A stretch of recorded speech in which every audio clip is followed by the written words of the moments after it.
dari Kepala BKD atau yang mewakili di instansi daerah, atau juga yang ada di link YouTube. Selamat pagi, salam sejahtera bagi kita semua.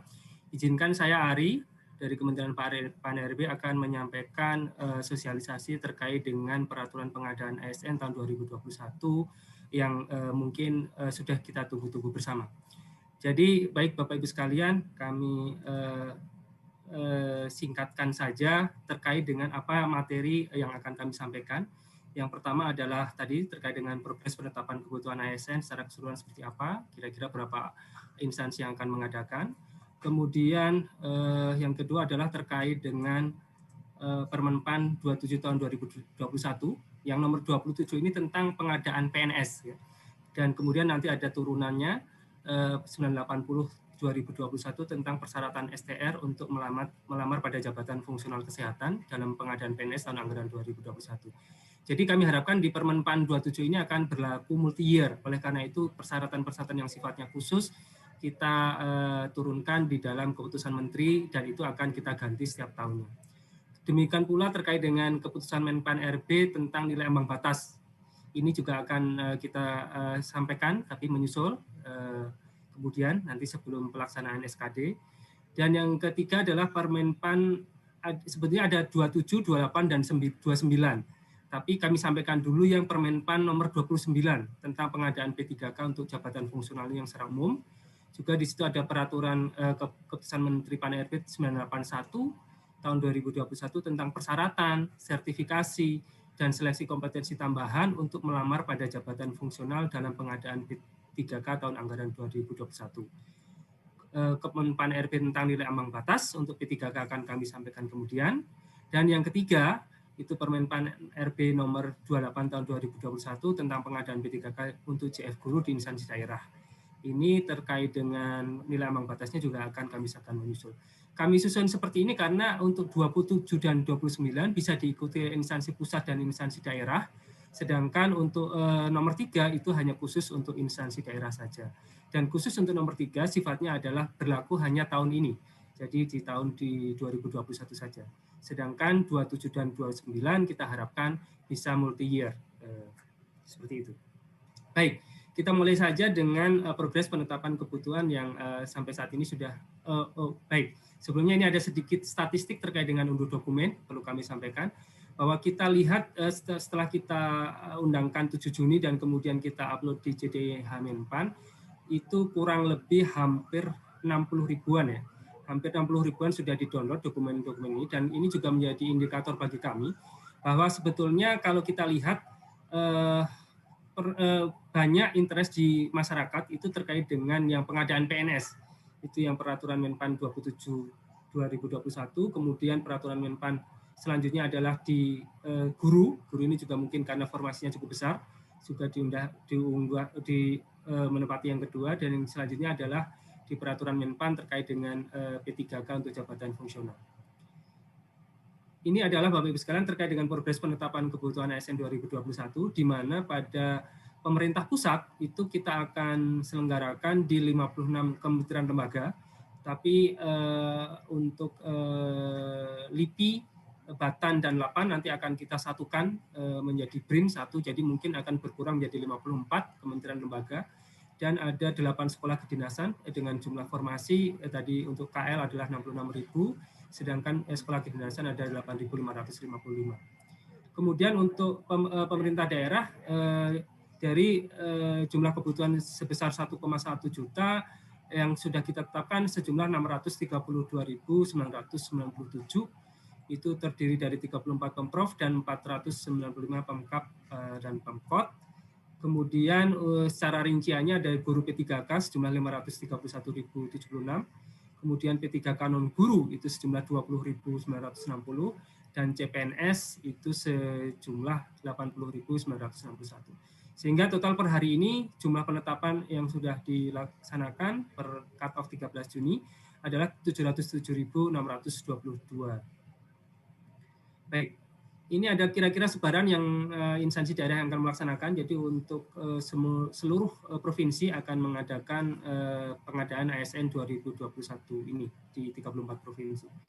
Kemudian untuk kabupaten kota ini yang berwarna hitam ini tidak melaksanakan pengadaan. Hanya ada 13 dari 508 instansi pemerintah kabupaten yang tidak akan melaksanakan atau menunda pengadaan ASN 2021. Selanjutnya, Bapak Ibu sekalian, kita masuk ke materi yang pertama terkait dengan Permenpan terkait pengadaan PNS. Jadi pengadaan PNS adalah Permenpan di 27 tahun 2021. Secara umum ini barangkali Bapak Ibu yang sudah mengikuti sosialisasi atau rapat koordinasi ketika bulan lalu kita laksanakan, secara umum tidak terlalu banyak perubahan, hanya beberapa hal yang perlu kami ingatkan kembali sebelum Bapak Ibu di Kementerian Lembaga maupun daerah menyusun kembali atau memeriksa kembali kesesuaian dengan pengumuman yang akan dilakukan oleh masing-masing instansi tersebut agar disesuaikan dengan Permenpan maupun Kemenpan yang ada. Yang pertama, bahwa secara ketentuan umum ini setiap warga negara, ini usianya 18 sampai 35 tahun, ada beberapa yang bisa dilamar sampai 40 tahun, dokter dan dokter gigi dengan kualifikasi pendidikan dokter spesialis dan dokter gigi spesialis. Kemudian dokter pendidik klinis, dosen peneliti dan berrekayasa dengan kualifikasi pendidikan strategi atau doktor. Kemudian tidak pernah dipidana dengan pidana penjara 2 tahun atau lebih. Tidak pernah diberhentikan dengan hormat tidak atas permintaan sendiri atau dengan hormat sebagai PNS, prajurit TNI ataupun Polri, tidak dengan hormat sebagai pegawai swasta. Kemudian juga pelamar tidak berkedudukan sebagai CPNS, PNS, prajurit TNI atau anggota kepolisian negara RI.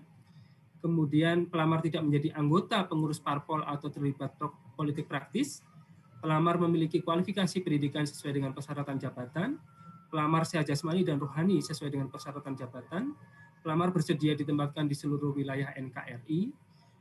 Dan beberapa hal yang kemudian perlu menjadi perhatian bahwa Bapak Ibu sekalian sebagai panitia seleksi instansi perlu membuat surat pernyataan atau surat keterangan bagi peserta agar memenuhi ketentuan-ketentuan di atas, dan apabila kemudian di kemudian hari terdapat kesalahan atau yang disengaja dan seterusnya, maka kemudian yang bersangkutan bisa tidak lolos verifikasi administrasi ataupun digugurkan. Kemudian ketentuan umum secara lainnya Bapak Ibu sekalian bahwa di tahun ini karena ada PNS, kemudian ada P3K yang jabatan fungsional dan juga P3K jabatan fungsional guru, maka jumlah potensi pesertanya cukup besar dan kita akan berlakukan bahwa calon pelamar hanya dapat mendaftar pada satu instansi, satu jenis kebutuhan maksudnya formasi, dan satu jabatan pada tahun anggaran yang sama. Jadi para peserta harus mempertimbangkan baik-baik sejak dari awal apa yang dia ingin lamar, profesi, jabatan apa yang di mana, kemudian juga lokasinya seperti apa, karena pada prinsipnya tidak boleh lagi menggantinya ketika sudah menetapkan pada pelamaran pada satu tempat. Dan kemudian jika pelamar diketahui melamar lebih dari satu instansi dan garis miring atau satu jenis jabatan dan atau jenis jalur kebutuhan PNS atau P3K, atau menggunakan dua nomor induk kependudukan yang berbeda, maka pelamar dapat dinyatakan gugur dan garis miring atau dapat dikenakan sanksi sesuai dengan ketentuan peraturan perundang-undangan yang ada. Baik, selanjutnya ada beberapa hal yang menjadi persyaratan khusus untuk pelamar dari tenaga kesehatan, itu terkait dengan STR, surat tanda registrasi, itu juga tadi di keputusan Menteri Pan-RB akan kami lampirkan secara khusus. Kemudian juga STR harus masih berlaku pada saat pelamaran yang dibuktikan dengan tanggal masa berlaku yang tertulis pada surat tanda registrasi. Kemudian juga harus diunggah pada SSC ASN di BKN. Kemudian juga pemerintah wajib melakukan instansi penyelenggara, panitia instansi wajib melakukan validasi terhadap kesesuaian STR tersebut. Dan ini tadi daftar jenis jabatan akan kami sampaikan nanti di bagian terakhir. Kemudian terkait dengan ketentuan akreditasi juga masih sama Bapak Ibu sekalian dengan tahun lalu, bahwa akreditasi program studi dilaksanakan sesuai dengan ketentuan pada peraturan Mendikbud, dan itu nanti akan kami sampaikan juga salinan terakhir dari peraturan Mendikbud tersebut. Dan informasi terkait dengan akreditasi program studi tadi itu dapat diakses di pangkalan data pendidikan tinggi yang dikelola oleh Kemendikbud atau juga pangkalan data dari BAN PT, Badan Akreditasi Nasional Perguruan Tinggi. Selanjutnya terkait dengan kebutuhan dan persyaratan khusus, itu seperti kami sampaikan juga pada tahun-tahun sebelumnya bahwa instansi pusat wajib mengalokasikan paling sedikit 10% untuk kebutuhan khusus yang di kumlot atau lulusan terbaik.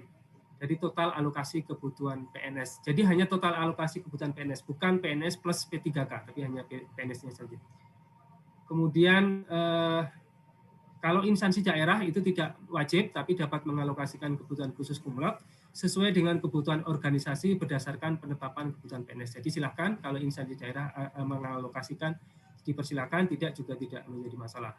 Kemudian pemilihan formasi jabatan dan unit kerja itu dilakukan di SSC ASN. Jadi langsung nanti ketika Bapak Ibu admin di SSC ASN itu melakukan entry dan lain sebagainya, itu silakan di-assign, ditetapkan mana yang akan ditetapkan sebagai formasi untuk kumlot tersebut. Dan selanjutnya dicantumkan dalam pengumuman penerimaan pada masing-masing instansi. Kemudian juga jabatan dan kualifikasi pendidikan untuk formasi khusus tersebut disyaratkan agar pada formasi tersebut ditetapkan juga untuk formasi umum. Jadi kalau bisa yang double, bukan hanya yang satu formasi, kemudian yang satu misalnya untuk kumlot, yang selebih lainnya bisa dilakukan untuk umum atau untuk disabilitas dan seterusnya. Baik, kemudian terkait dengan persyaratan untuk kumlot masih sama, dikhususkan untuk formasi jabatan dengan jenjang pendidikan minimal sarjana. Jadi sarjana, tidak termasuk diploma 4. Ini masih banyak kesalahan di tahun lalu yang juga mengalokasikan untuk D4. Kemudian juga tadi merupakan lulusan kumlot. Kemudian kumlotnya juga persyaratannya adalah PT-nya adalah akreditasi A dan program studinya juga terakreditasi A. Jadi dua-duanya, bukan salah satunya tapi dua-duanya. Perguruan tingginya A dan akreditasi prodinya juga A. Kemudian calon pelamar dari lulusan perguruan tinggi luar negeri dapat mendaftar pada formasi khusus kategori kumlot setelah memperoleh penyataan ijazah dan surat keterangan yang menyatakan predikat kelulusannya setara dengan kumlot tersebut. Kemudian selanjutnya terkait dengan formasi khusus diaspora, Bapak Ibu sekalian. Ini mungkin tidak terlalu banyak yang akan mengalokasikan diaspora. Jabatan-jabatannya juga sudah ditentukan, adalah peneliti, dosen, analis kebijakan, dengan persyaratan tingkat pendidikan paling rendah magister, kemudian perekayasa dengan persyaratan tingkat pendidikan paling rendah sarjana. Kami lihat animo untuk pemerintah daerah masih rendah untuk mengalokasikan diaspora ini sekaligus monggo silahkan kalau memang untuk pemerintah daerah akan mengalokasikan barangkali untuk peneliti ataupun untuk analis kebijakan silakan saja untuk dialokasikan dari jalur diaspora tersebut. Ketentuannya adalah warga negara Indonesia yang memiliki paspor dan bekerja sebagai tenaga profesional di bidangnya dibuktikan dengan surat rekomendasi dari tempat yang bersangkutan bekerja paling singkat 2 tahun, kemudian tidak sedang menempuh pendidikan postdoktoran yang dibayar oleh pemerintah pusat maupun pemerintah daerah, kemudian harus membuat surat pernyataan bermeterai yang menerangkan bebas dari permasalahan hukum, baik di dalam negeri maupun di luar negeri, dan tidak terafiliasi pada ideologi yang bertentangan dengan ideologi Pancasila, usia paling tinggi 35 tahun, kemudian paling tinggi 40 tahun apabila memiliki kualifikasi pendidikan S3, kecuali bagi pelamar pada jabatan analis kebijakan. Kemudian selanjutnya adalah terkait dengan aturan Papua, ini khusus untuk instansi pusat, saya kira sama dengan tahun sebelumnya, untuk instansi yang kurang dari 200, paling sedikit adalah 1, 200 sampai 1000 adalah 2 formasi, kemudian untuk 1000 sampai dengan 2000 itu ada 3 formasi, dan di atas 2000 itu paling sedikit adalah 4 formasi. Dan ini juga untuk instansi pusat bisa saja dialokasikan untuk kantor wilayah yang sekiranya berada di kawasan tersebut. Dan juga bisa dialokasikan lebih besar kalau memang formasi yang didapatkan lebih besar, jadi tidak harus 4 formasi tersebut. Kemudian sebagai persyaratannya untuk yang di Papua itu adalah dibuktikan dengan akta kelahiran atau surat keterangan lahir dan surat keterangan dari kepala suku, kepala desa atau kepala suku. Selanjutnya Bapak Ibu sekalian terkait disabilitas. Jadi untuk penyandang disabilitas itu kita ada 2 jenis Bapak Ibu sekalian. Jadi penyandang disabilitas pada dasarnya nanti bisa melamar di formasi khusus penyandang disabilitas. Namun demikian juga tidak menutup kemungkinan penyandang disabilitas dapat melamar di formasi umum atau formasi khusus lain.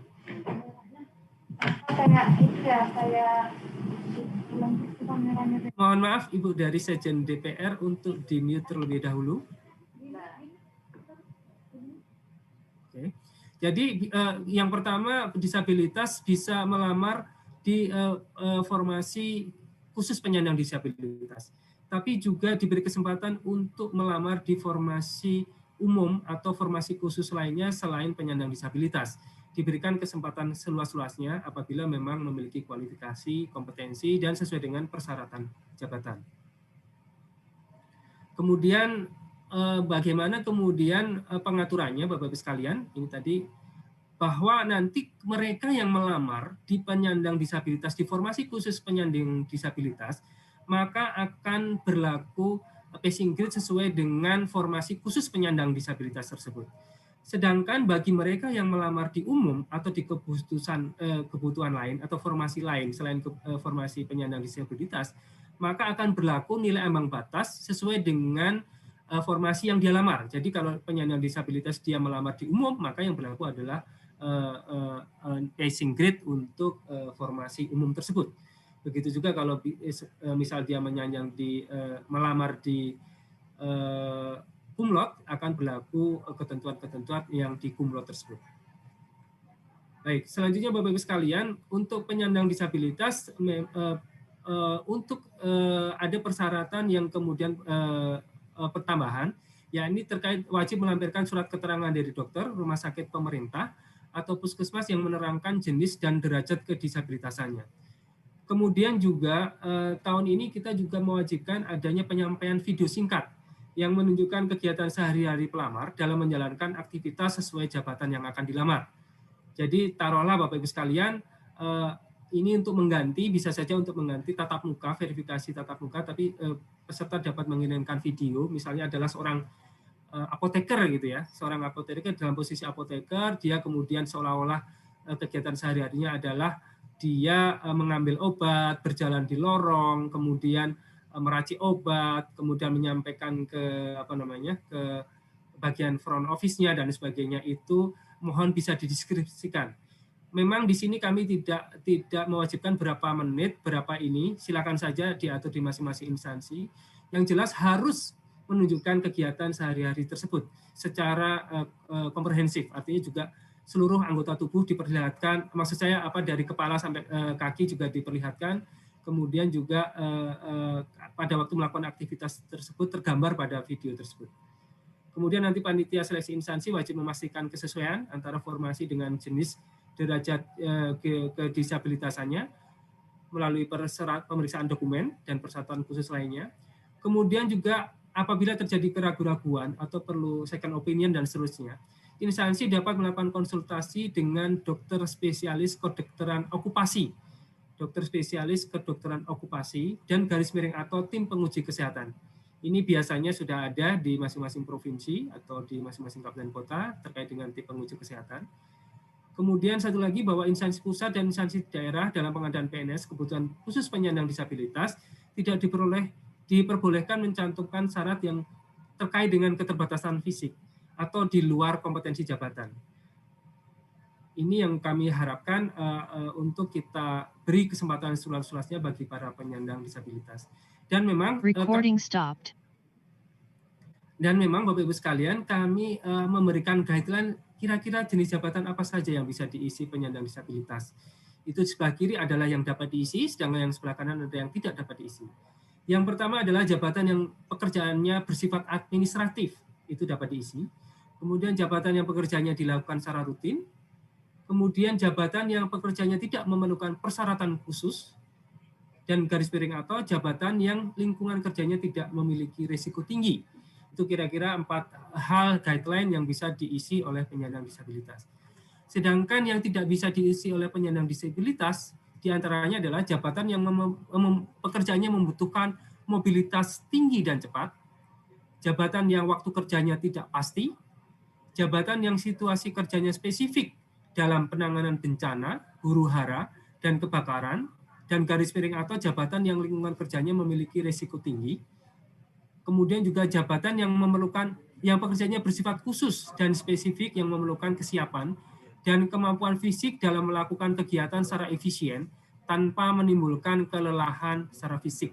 Jadi misalnya Satpol PP dan sebagainya atau mungkin sopir itu barangkali agak susah ya untuk dilakukan pekerjaan-pekerjaan yang sifatnya rutin dan akan menimbulkan kelelahan secara fisik.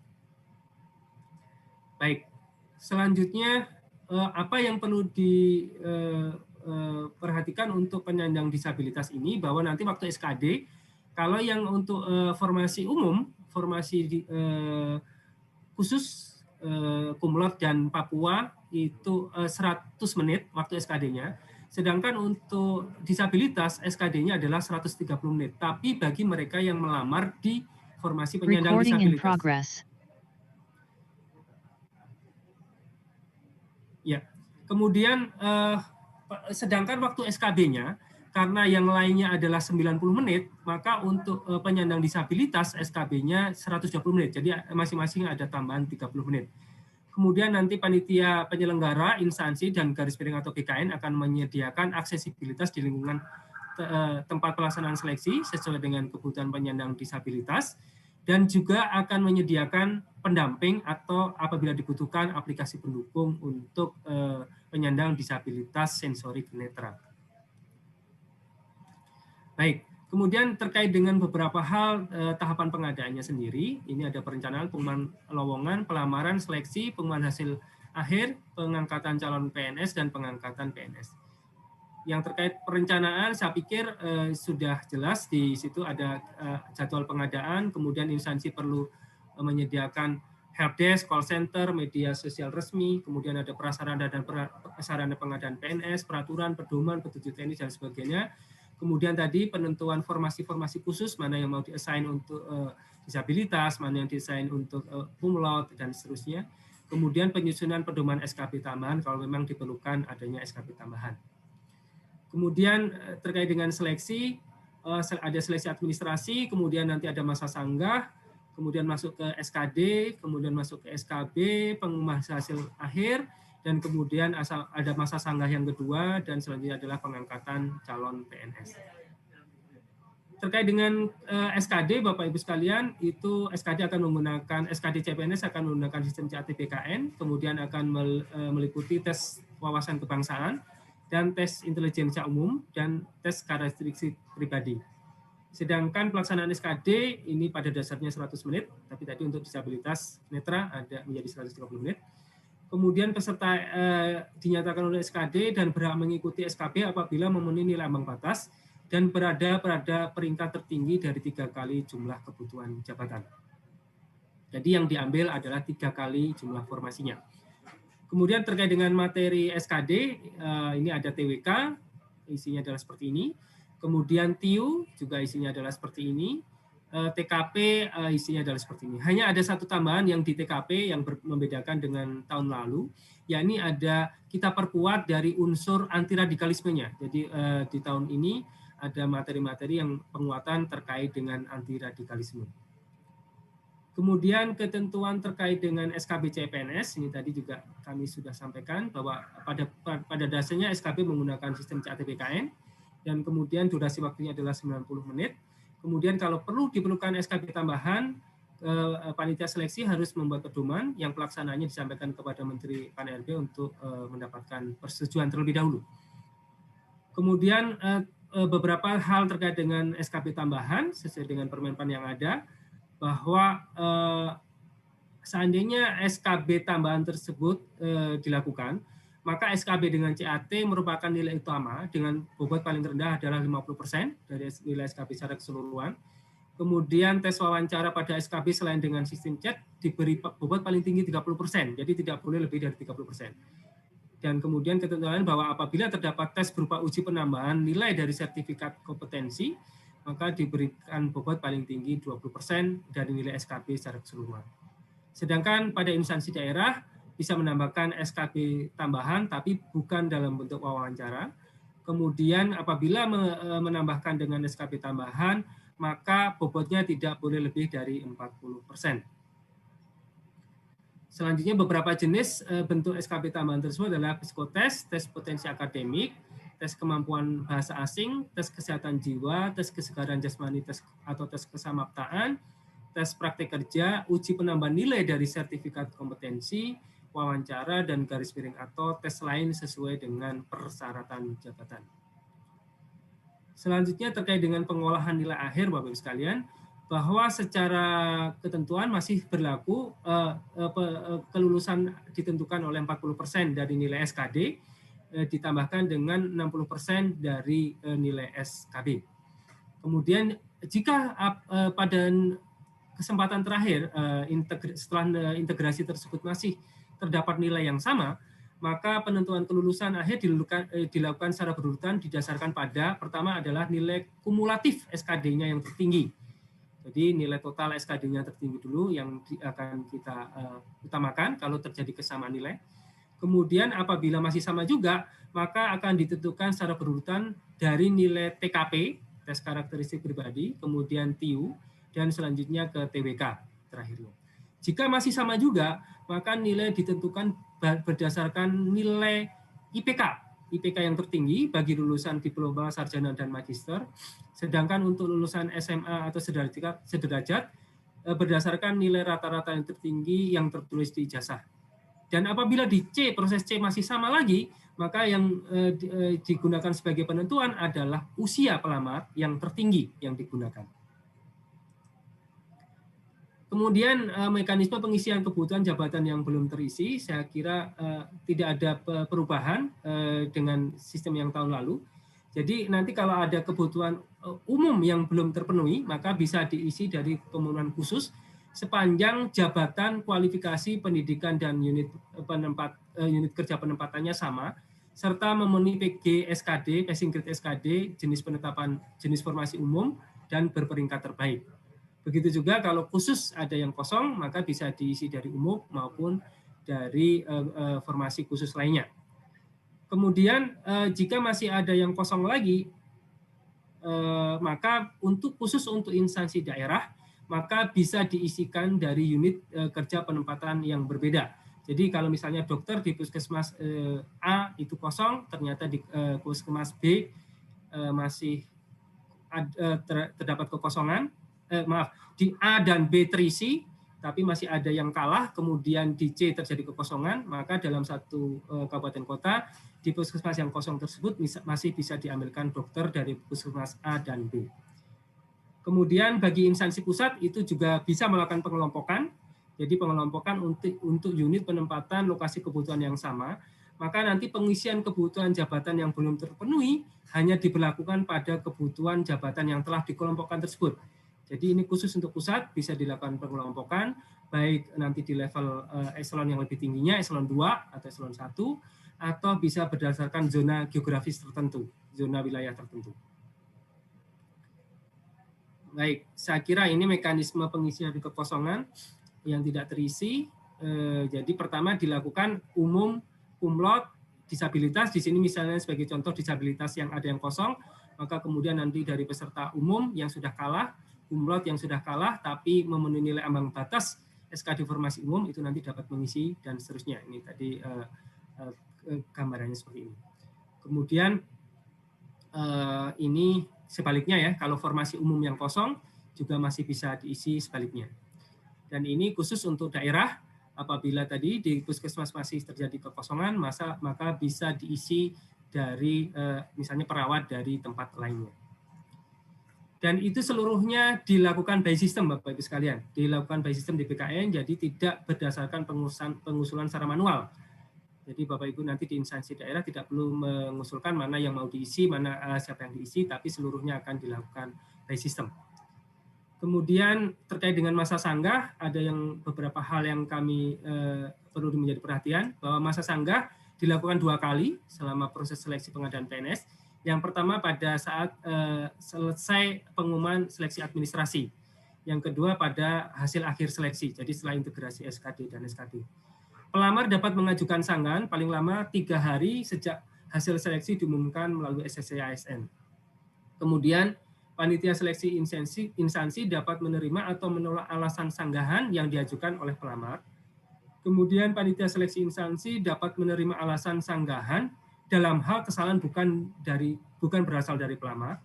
Kemudian panitia seleksi instansi mengumumkan jawaban sanggahan paling lama 7 hari sejak berakhirnya waktu pengajuan sanggah. Sehingga prosesnya 3 plus 7, 10 hari. Ini harus diselesaikan dalam 10 hari tersebut terkait dengan masa sanggah ini. Selanjutnya ada ketentuan lain bahwa pelamar yang mengundurkan diri setelah dinyatakan lulus tahap akhir seleksi dan telah mendapat persetujuan NIP dari Kepala BKN kepada yang bersangkutan diberikan sanksi tidak boleh melamar pada penerimaan ASN untuk 1 periode berikutnya. Jadi ini karena banyak sekali yang kemudian beberapa, tidak banyak maksud saya, ada yang beberapa kemudian mengundurkan, maka kita berikan sanksi tidak boleh melamar pada 1 periode berikutnya. Demikian juga yang sudah melamar di tahun lalu kemudian lulus tapi kemudian mengundurkan diri, pada tahun ini juga yang bersangkutan tidak dapat melamar di penerimaan ASN tahun ini. Kemudian selanjutnya ini adalah terkait dengan persyaratan STR. Persyaratan STR ini juga mohon diperhatikan karena berbeda-beda untuk masing-masing tahunnya Bapak Ibu sekalian. Dan ini khusus untuk tahun 2021 sudah ada keputusan Menteri Pan-RB 980 tahun 2021. Ini jabatan-jabatan yang mewajibkan mensyaratkan adanya STR. Dokter pendidik klinis, dokter gigi dan seterusnya ke bawah, dan bukan merupakan STR internship ya bagi profesi dokter. Juga untuk dokter pendidik klinis, STR juga dokter spesialis sesuai dengan jenis spesialisasinya seperti apa. Kemudian bidan ahli, bidan terampil, sedangkan administrator kesehatan, entomolog kesehatan ahli, entomolog kesehatan terampil, epidemiolog kesehatan ahli, epidemiolog kesehatan terampil tidak mewajibkan adanya STR.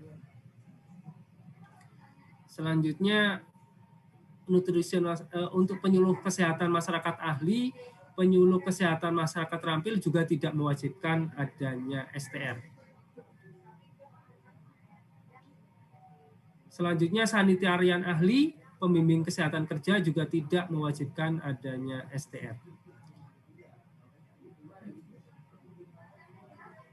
Baik, itu terkait dengan peraturan Permenpan 27 tahun 2021 yang PNS.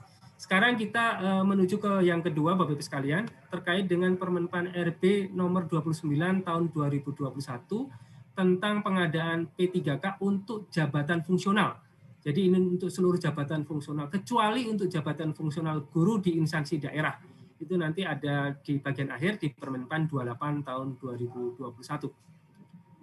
Baik, kita mulai saja untuk ketentuan umum di P3K, Bapak Ibu sekalian.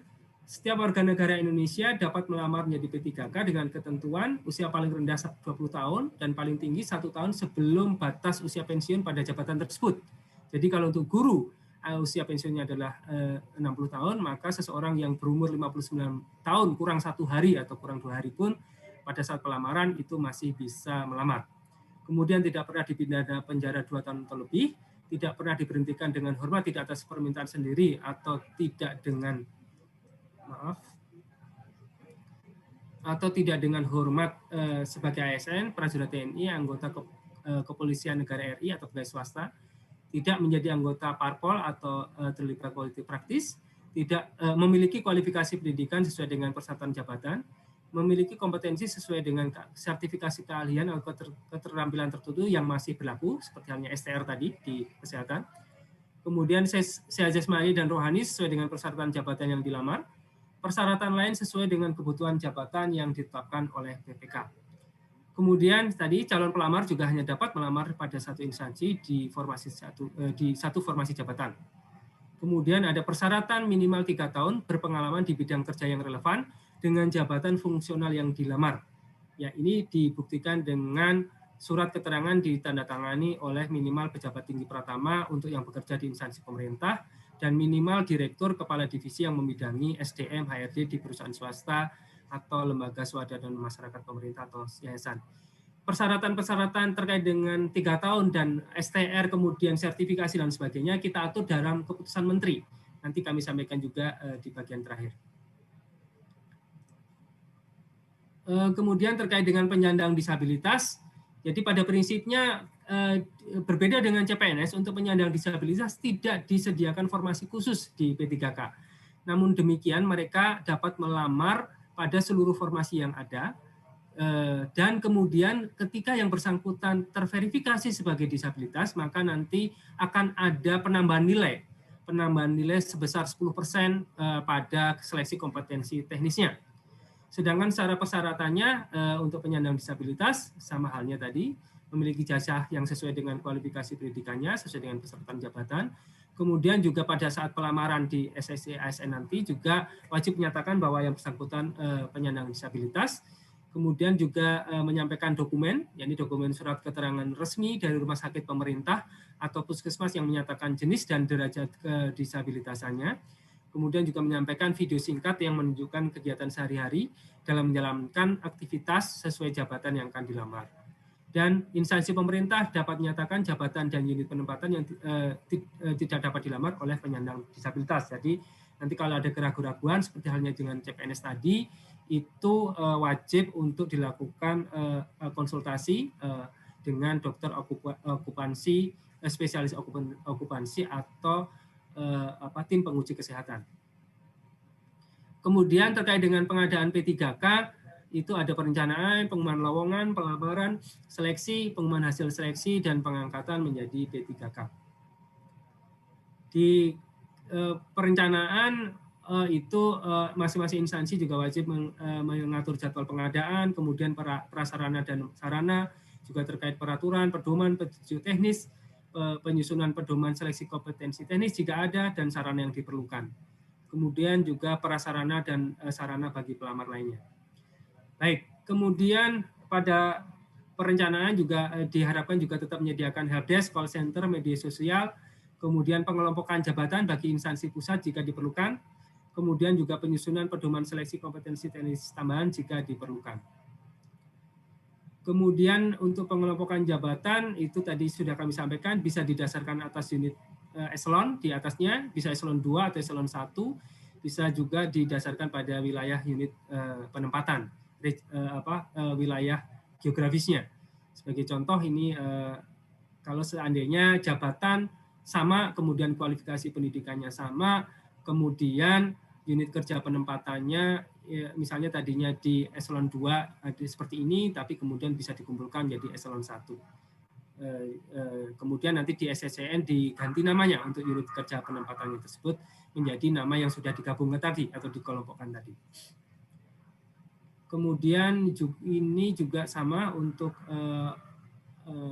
bisa didasarkan untuk wilayah. Jadi misalnya kantor wilayah regional Bondowoso, Jombang, Pasuruan digabung menjadi kantor imigrasi di wilayah Jawa Timur. Kemudian tahapan pengadaan.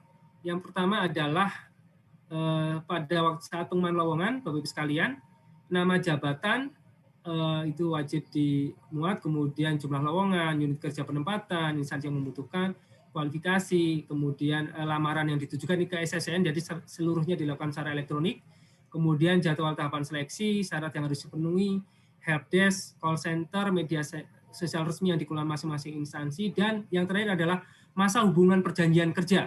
Jadi untuk P3K perlu juga dicantumkan masa hubungan perjanjian kerjanya sesuai dengan Permenpan 70, apakah 1 tahun, paling minimal 1 tahun, atau paling maksimal 5 tahun, dan selanjutnya dapat dilakukan perpanjangan.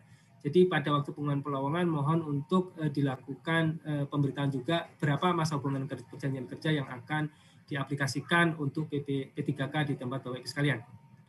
Baik, kemudian pelamaran dilakukan secara daring dan kemudian pengunggahan dokumen pada prinsipnya secara elektronik. Jadi kami berharap walaupun ada proses-proses yang dikirimkan dokumen secara fisik, tapi seluruhnya tetap menggunakan secara elektronik. Yang fisik tadi dapat digunakan sebagai backupnya saja.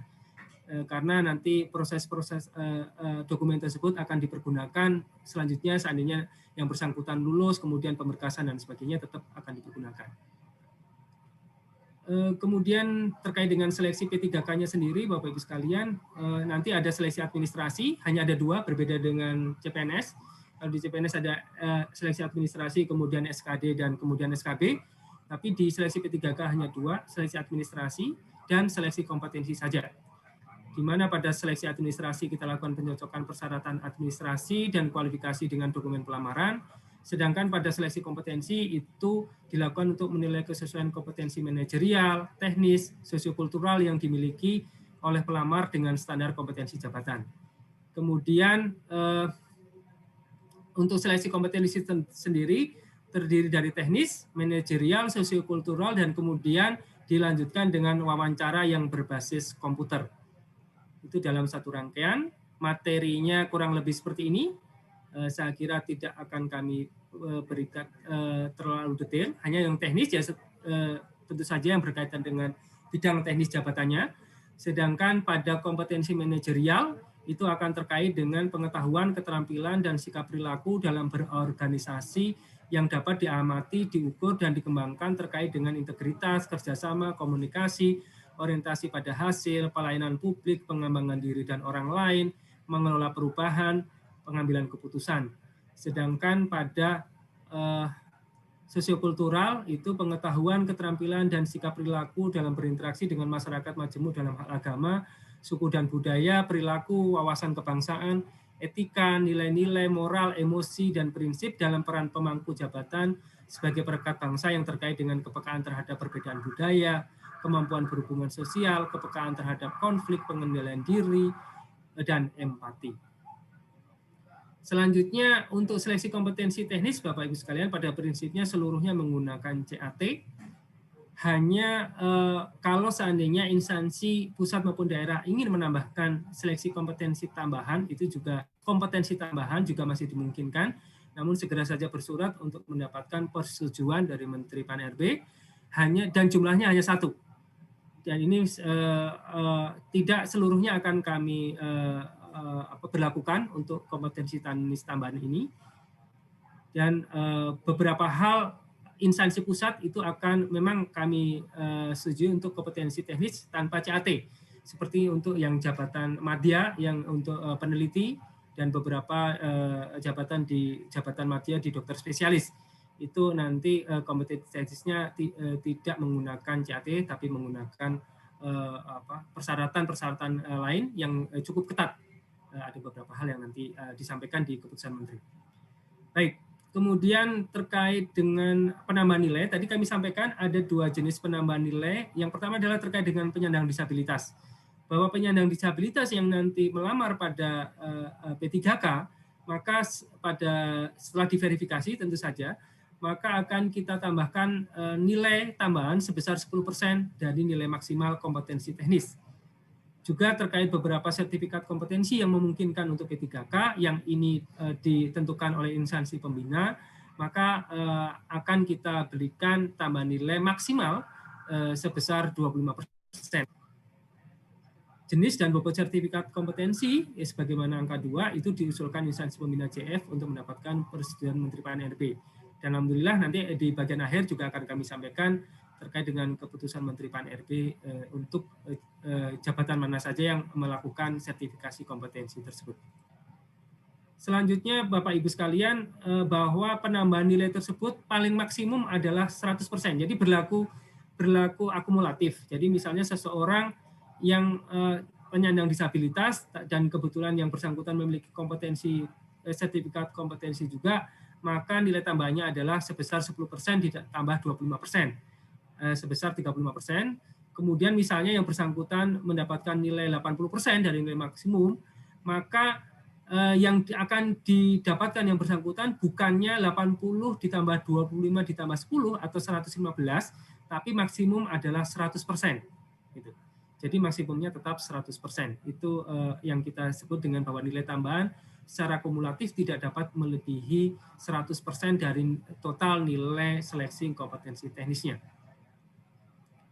Baik, Selanjutnya seleksi wawancara, Bapak Ibu sekalian, bahwa sesuai dengan PP yang ada, seleksi wawancara dilakukan dengan mempertimbangkan integritas dan moralitas itu akan dilaksanakan dengan metode CAT.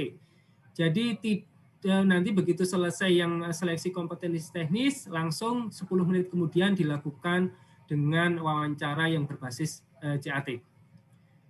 Kemudian selain itu Bapak Ibu sekalian, masa sanggah juga kita berlakukan untuk P3K sebanyak 2 kali, yakni setelah pengumuman hasil seleksi administrasi, ini sama 3 hari, kemudian nanti harus menjawab 7 hari, instansinya ini masih kurang, ada beberapa yang belum tertulis.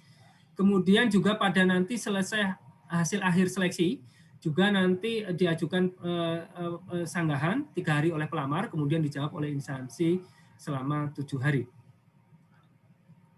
Kemudian pengisian formasi kosong pada prinsipnya mirip, tapi hanya tidak ada pengisian di formasi khusus ke formasi umum dan sebaliknya, ya, karena di P3K kita tidak membagikan formasi tersebut seperti itu.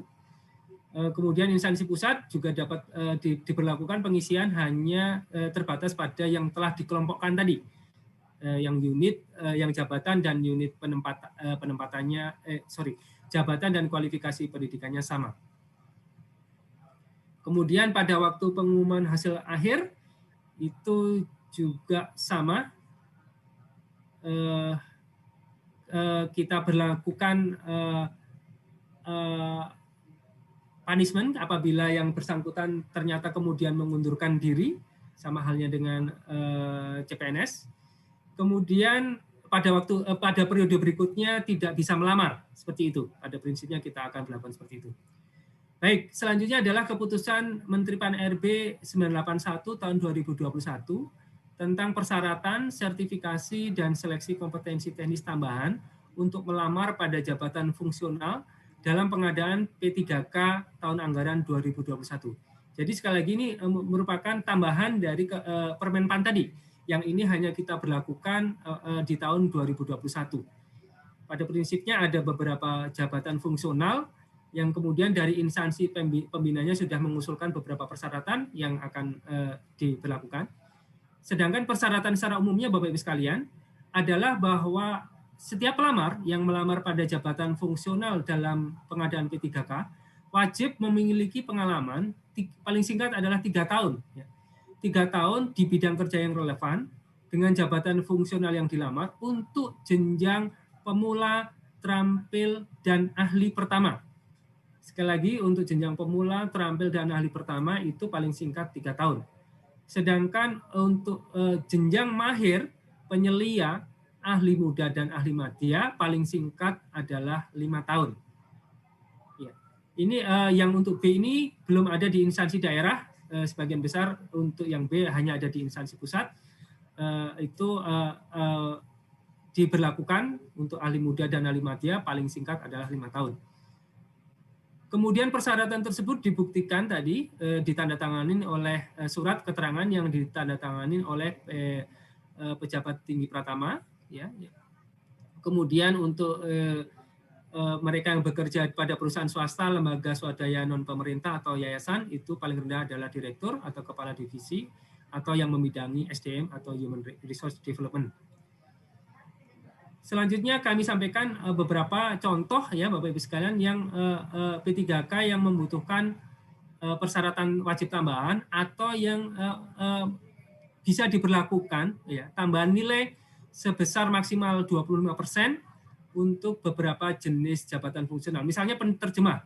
Penerjemah kalau yang bersangkutan melamar dari semua jurusan bahasa asing maupun bahasa daerah dan kemudian menyampaikan sertifikasi profesi penerjemah dari Himpunan Penerjemah Indonesia atau hasil uji kemahiran berbahasa Indonesia UKBI 2 tahun terakhir dengan predikat sangat unggul atau istimewa, maka akan kita berikan tambahan nilai dari sertifikat ini sebesar 25%. Atau misalnya memiliki TOEFL ITP 2 tahun terakhir dengan skor 570, kemudian TOEFL IBT dan seterusnya.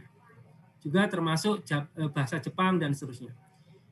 Ini contoh untuk yang lainnya, ada contoh untuk dosen, kemudian contoh untuk asesor manajemen mutu industri. Jadi ada persyaratan wajib tambahan bahwa yang bersangkutan untuk ahli pertama wajib memiliki sertifikat ISO 9001 Lead Auditor Training atau IRCA Certified. Ini sesuai dengan yang dipersyaratkan oleh instansi pembina. Kemudian juga terkait dengan Widya Iswara. Widya Iswara juga ahli pertama wajib memiliki KKNI metodologi pelatihan jenjang 3 dan perancangan program media pelatihan. Itu untuk Widya Iswara ahli pertama. Sedangkan misalnya ada contoh untuk yang penambahan nilai.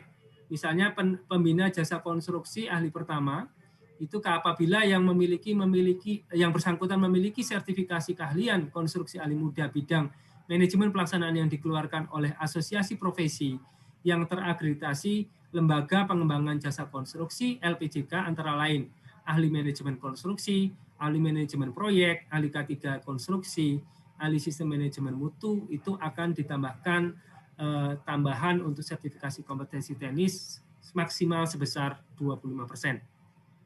Begitu juga contoh lain untuk pustakawan. Apabila memiliki sertifikat kompetensi kerja pustakawan yang masih berlaku, yang diterbitkan oleh LSP pustakawan, maka akan ditambahkan nilainya 15%. Baik, ini untuk pengadaan barang dan jasa ada persyaratan wajib tambahan, yakni memiliki sertifikat keahlian pengadaan barang jasa tingkat dasar yang diterbitkan oleh Lembaga Kebijakan Pengadaan Barang Jasa Pemerintah LKPP. Untuk rescuer ini cukup banyak persyaratan wajib tambahnya, saya pikir tidak akan saya bacakan satu persatu di sini. Kemudian Pranata Humas, itu ada sertifikat yang diakui juga dengan tambahan 10%. Kemudian ada masuk ke jabatan tenaga kesehatan. Ya, jabatan tenaga kesehatan tadi seperti halnya CPNS yang mewajibkan STR juga wajib ada STR. Kemudian ada yang tidak mewajibkan STR, tapi yang bersangkutan memiliki, maka kemudian dapat mendapatkan nilai tambahan sebesar 25%. Sebagai contoh adalah administrator kesehatan, ahli pertama itu tidak mensyaratkan adanya STR, tapi kalau yang bersangkutan memiliki, maka dapat mendapatkan nilai tambahan sebesar 20%. Kemudian untuk dokter ahli madya, dokter spesialis obgyn misalnya, ini ada beberapa persyaratan wajib tambahan yang harus dipenuhi. Standarisasi dan kompetensi USJ obgyn, tingkat dasar pelatihan perennial dan seterusnya.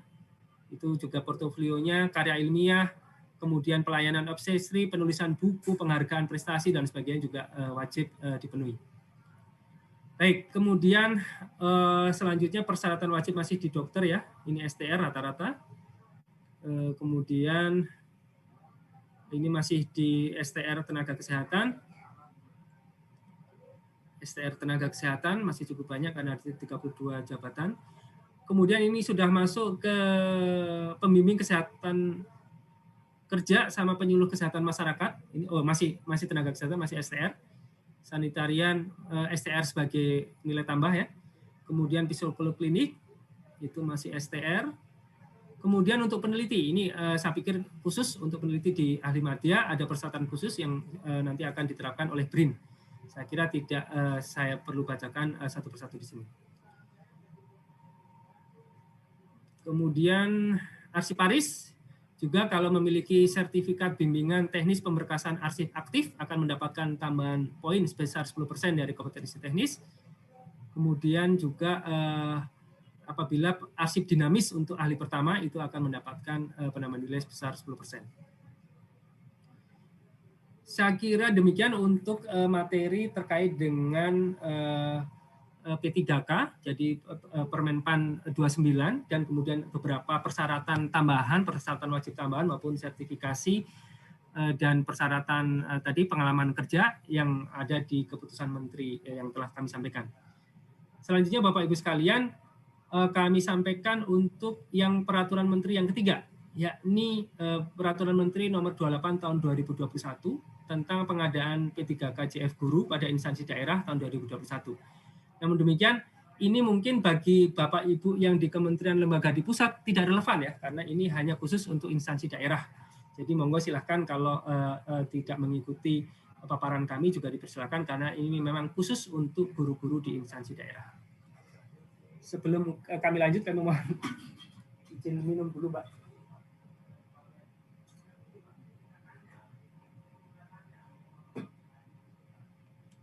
Baik, terima kasih Pak Ari. Akan dilanjutkan lagi paparannya Pak. Ya, siap. Silakan Pak. Baik, mohon izin untuk break sebentar. Selanjutnya tahapan pengadaan P3K guru Bapak Ibu sekalian. Pertama adalah perencanaan, kemudian pengumuman lowongan, kemudian pelamaran, kemudian seleksi, kemudian pengumuman hasil seleksi, dan pengangkatan menjadi P3K. Peserta seleksi. Jadi P3K guru ini peserta seleksinya secara khusus ada 4 jenis ini Bapak Ibu sekalian. Yang pertama adalah tenaga honorer kategori 2 sesuai dengan database THK2 di BKN. Jadi database ini sudah ada di BKN dan itu sudah fix nama-namanya Bapak Ibu sekalian. Yang kedua adalah guru non-ASN atau mungkin beberapa menyebutnya sebagai guru honorer. Guru non-ASN yang masih aktif yang mengajar di sekolah negeri di bawah kewenangan pemerintah daerah dan terdaftar sebagai guru di Dapodik di Kementerian Pendidikan dan Kebudayaan. Jadi kategori yang kedua adalah guru non-ASN di sekolah negeri dan terdaftar di Dapodik. Yang ketiga adalah guru swasta yang masih aktif mengajar di sekolah swasta dan terdaftar sebagai guru di Dapodik di Kemendikbud. Jadi sama, guru swasta di sekolah swasta, tapi terdaftar di Dapodik. Yang keempat adalah lulusan pendidikan profesi guru yang belum menjadi guru dan terdaftar di database lulusan pendidikan profesi guru Kemendikbud. Jadi yang keempat ini bagi masyarakat umum lainnya yang sudah lulus PPG namun belum menjadi guru, itu diberi kesempatan pula untuk mendaftar. Bapak Ibu sekalian, terkait dengan ketentuan pengadaan P3K guru ini, ada beberapa hal yang menjadi khusus ya. Jadi yang pertama, seleksi akan terdiri dari seleksi administrasi dan seleksi kompetensi. Sedangkan seleksi kompetensi tersebut akan dilaksanakan sebanyak 3 kali. Sebanyak 3 kali. Kemudian seleksi kompetensi akan menggunakan CAT UNBK Kemendikbudristek, jadi tidak menggunakan CAT BKN. Ini nanti koordinasi dan lain sebagainya akan dilakukan oleh Kemendikbudristek. Kemudian nanti sertifikat pendidik dan kualifikasi pendidikan itu akan merujuk di SE Dirjen Guru Tenaga Pendidikan Kemendikbud nomor 1460 dan seterusnya tanggal 15 Maret 2021. Yang ini juga sudah kami sampaikan pada kesempatan sebelumnya. Baik. Baik, ini pengaturan bagaimana keempat peserta tadi ya bisa mengikuti baik di seleksi kompetensi pertama, seleksi kompetensi kedua maupun seleksi kompetensi 3. Jadi yang pertama Bapak Ibu sekalian, yang boleh mengikuti seleksi kompetensi pertama hanya guru THK2 dan guru non-ASN di sekolah negeri. Kemudian di seleksi kedua yang boleh mengikuti mereka yang tidak lulus di seleksi kompetensi pertama, namun kemudian juga sudah ditambah dengan guru swasta dan lulusan PPG, tadi peserta nomor 3 dan nomor 4. Yang ketiga, pada saat seleksi ketiga, siapa yang boleh ikut? Itu adalah guru yang tidak lulus di seleksi kompetensi kedua. Namun demikian Bapak Ibu sekalian, ini penjelasannya masih sedikit kurang. Pada seleksi kompetensi pertama dan seleksi kompetensi kedua itu masih berlangsung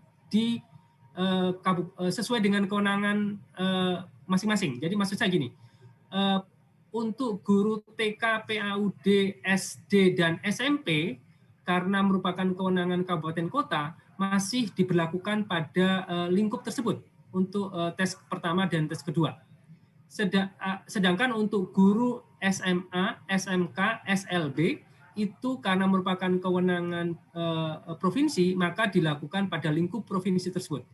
Jadi belum bisa lintas kewenangan, belum bisa lintas provinsi maupun kabupaten kota. Sedangkan pada saat seleksi ketiga, itu sudah boleh lintas kabupaten kota dan lintas provinsi. Jadi kita berlakukan secara nasional, sekalian.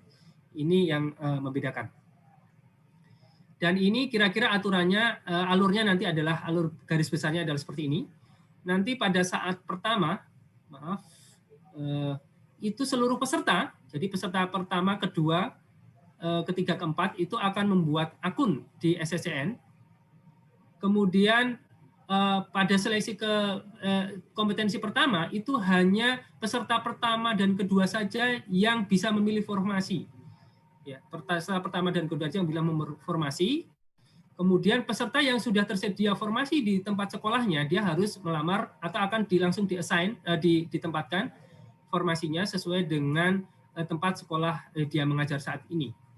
Kemudian bagaimana kalau tidak tersedia atau formasinya tidak tersedia, maka yang bersangkutan melamar di sekolah atau di jabatan lain yang sesuai dengan sertifikat pendidik atau kualifikasi yang bersangkutan, tapi masih dalam satu instansi.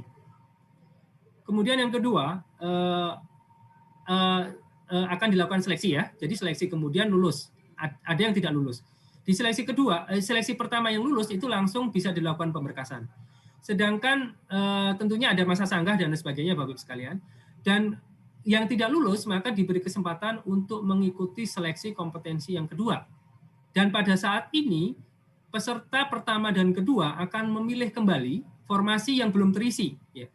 Jadi bisa saja formasi-formasi dari seleksi kompetensi pertama masih ada yang belum terisi, itu silakan dipilih lagi sesuai dengan serdik dan kualifikasi yang bersangkutan. Kemudian peserta 1 dan 2 dan 3 tidak dapat melamar di instansi lain, masih dalam satu kewenangan. Hanya pelamar 4, ya ini lulusan PPG, itu melamar di instansi sesuai dengan domisilinya. Ya, nanti akan dicek sesuai dengan NIK-nya, yang bersangkutan harus sesuai dengan domisilinya. Kemudian akan berlangsung, ya seleksi kompetensi kedua akan berlangsung. Kemudian misalnya lulus, ada yang lulus dan ada yang tidak lulus. Dan bagi mereka yang tidak lulus akan berlanjut di seleksi kompetensi 3, tapi saat ini berlangsung secara nasional. Jadi nanti peserta bisa memilih formasi secara nasional di tempat lain sesuai dengan serdik atau kualifikasi yang bersangkutan. Jadi dari kabupaten A boleh nggak milih kabupaten B, boleh ke provinsi C, dan seterusnya. Juga boleh yang tadinya di SMP, boleh memilih ke SMA, SMA boleh memilih ke SMP, dan seterusnya sesuai dengan serdik dan kualifikasi yang bersangkutan. Kemudian Bapak Ibu sekalian, setelah itu selesai, ya, nanti seleksi kompetensi 3 selesai, itu ada mekanisme pengisian kebutuhan yang belum terpenuhi. Jadi ada formasi-formasi yang kosong itu akan kita penuhi dengan mekanisme yang secara otomatis. Jadi tidak melakukan seleksi lagi. Tidak akan melakukan seleksi lagi, akan kita akan melakukan secara otomatis bagi mereka yang memenuhi nilai ambang batas dan berperingkat terbaik. Dan itu nanti akan ditempatkan sesuai dengan jabatan, bentuk satuan pendidikan, dan instansi yang dilamar, di mana metode penentuan sekolah tersebut akan ditentukan kemudian, nanti bersama-sama dengan Kementerian Pendidikan dan Kebudayaan. Baik, selanjutnya ada satu hal lagi Bapak Ibu sekalian yang perlu menjadi perhatian, bahwa nilai passing grade itu pada seleksi kompetensi pertama, kedua, ketiga bisa dipergunakan. Jadi seandainya seseorang melamar pada jabatan taruhlah guru PPKN SMP gitu ya, guru PPKN SMP pada seleksi kompetensi pertama, dia lulus passing grade tapi kemudian dia tidak lolos formasi karena kalah saingan, dan kemudian dia harus masuk ke seleksi kompetensi kedua, maka pada saat seleksi kompetensi kedua, passing grade yang bersangkutan masih bisa dipergunakan. Dan dia juga masih tetap bisa mengikuti seleksi di kompetensi kedua tersebut. Dan kemudian kalau yang bersangkutan juga lulus passing grade, maka dia diberi kesempatan untuk memilih yang terbaik mana passing grade-nya di antara seleksi kompetensi pertama ataupun seleksi kompetensi kedua. Begitu juga pada waktu seleksi kompetensi ketiga. Maka nilai seleksi yang lulus passing grade kompetensi pertama, kedua masih akan diperhitungkan dengan catatan Bapak Ibu sekalian, dengan catatan jabatan dan bentuk satuan pendidikannya sama. Jadi kalau tadi melamar pada guru PPKN SMP, di pertama, kedua, dan ketiga juga melamarnya pada jabatan yang sama. Tapi kalau kemudian yang ketiga, misalnya ya, yang ketiga dia melamar pada guru PPKN SMA, maka kemudian passing grade yang pertama dan kedua menjadi tidak bisa diperhitungkan. Itu aturannya. Kemudian ini adalah contoh kasusnya pada seleksi kompetensi pertama, pelamar yang memiliki sertifikasi sejarah melamar guru PS pada SMP dan lulus nilai ambang batas namun tidak lulus seleksi. Pelamar tersebut melamar kembali pada seleksi kompetensi kedua, memilih guru kelas pada sekolah dasar. Nilai seleksi kompetensi pertama tidak dapat digunakan karena peserta mendaftar di jabatan yang berbeda. Ini aturannya. Tadi mungkin penekanan dari apa yang telah kami sampaikan di sebelumnya. Baik. Kemudian Bapak Ibu sekalian, ada mekanisme penambahan nilai pada kompetensi teknis. Jadi ini pemerintah mencoba untuk mengapresiasi beberapa hal terkait dengan sertifikat pendidik, kemudian juga disabilitas, dan terkait dengan usia, dan kekhususan terkait dengan THK X kategori 2. Ada 4 yang kita akomodir Bapak Ibu sekalian. Yang pertama adalah bagi mereka yang memiliki sertifikat pendidik yang linear dengan jabatan yang dilamar, sesuai dengan jabatan yang dilamar, maka akan diberikan nilai 100% dari nilai maksimum kompetensi teknisnya. Jadi berlaku untuk semua peserta yang memiliki sertifikat pendidik yang linear dengan jabatan yang dilamar. Jadi akan mendapatkan nilai 100% untuk yang memiliki sertifikat pendidik yang linear. Kemudian apabila yang kedua, tambahan nilai apabila yang bersangkutan berusia di atas 35 tahun. Ini berlaku untuk peserta di atas 35 tahun dan berstatus aktif sebagai guru selama 3 tahun terakhir berdasarkan data Dapodik. Jadi berusia 35 tahun dan statusnya aktif sebagai guru 3 tahun terakhir. Itu juga akan mendapatkan penambahan nilai 15%. Kemudian yang ketiga adalah penyandang disabilitas. Ya.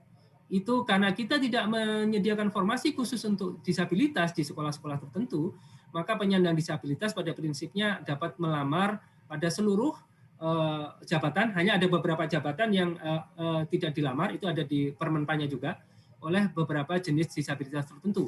Dan kemudian setelah dilakukan verifikasi, maka kemudian yang bersangkutan berhak mendapatkan nilai 10% dari nilai maksimum kompetensi teknis. Kemudian penambahan nilai yang keempat adalah THK 2. Yakni peserta terdaftar di database THK 2 PKN dan berstatus aktif sebagai guru selama 3 tahun terakhir. Jadi bagi THK 2 yang aktif sebagai guru 3 tahun terakhir sebagai Dapodik, itu juga akan mendapatkan nilai tambahan sebesar 10%. Dan penambahan nilai ini berlaku akumulatif Bapak Ibu sekalian. Jadi seseorang yang berusia di atas 35 tahun dan kebetulan yang bersangkutan merupakan penyandang disabilitas, maka akan mendapatkan penambahan nilai 15% plus 10%, yakni 20%. Dan kalau kebetulan yang bersangkutan adalah THK 2, maka mendapatkan nilai tambahan lagi 10%. Kemudian hanya saja nilai totalnya tidak boleh melebihi dari nilai maksimal kompetensi teknis. Jadi misalnya yang bersangkutan tadi sudah mendapatkan 35% dari kompetensi teknis, kemudian ternyata yang bersangkutan mengikuti tes dan lulus dengan nilai misalnya 90% dari kompetensi teknisnya. Maka bukan 90 plus 35 atau 125 nilai yang bersangkutan, tapi menjadi 100 karena maksimum nilai kompetensi teknis adalah 100. Itu yang kami berlakukan. Baik. Saya kira ini contoh kasusnya sudah kami jelaskan tadi di depan. Kemudian ketentuan nilai kelulusan. Tadi pelamar yang dinyatakan lulus jika memperoleh memenuhi nilai ambang batas dan berperingkat terbaik, tadi sudah kami sampaikan. Kemudian pada seleksi kompetensi kedua, pelamar dapat menggunakan nilai terbaik di antara nilai seleksi kompetensi 1 atau seleksi kompetensi kedua, tapi hanya dapat digunakan jika memenuhi nilai ambang batas, dan pada seleksi kompetensi kedua, pelamar memilih jabatan dan bentuk satuan pendidikan yang sama dengan seleksi kompetensi pertama. Kemudian nilai seleksi kompetensi kedua hanya dapat dipergunakan jika memenuhi nilai ambang batas. Begitu juga pada saat tes ketiga tadi, nilai ambang batas pertama, kedua, dan ketiga dapat dipergunakan dengan ketentuan yang mirip dengan sebelumnya. Kemudian yang selanjutnya adalah ketentuan kelulusan jika pelamar memiliki nilai akhir yang sama. Ya. Jadi ini juga berlaku untuk yang P3K tadi, yang jabatan fungsional yang lainnya selain guru, bahwa yang pertama akan dilakukan, ya apabila nilainya sama, akan dilakukan penentuan berdasarkan nilai kompetensi teknis yang lebih tinggi dulu. Jika terjadi kesamaan nilai kompetensi teknis yang lebih tinggi yang akan diluluskan. Kemudian jika terjadi misalnya yang A, nilai kompetensi teknisnya masih sama juga, maka didasarkan pada nilai kumulatif kompetensi manajerial dan sosiokultural yang paling tinggi.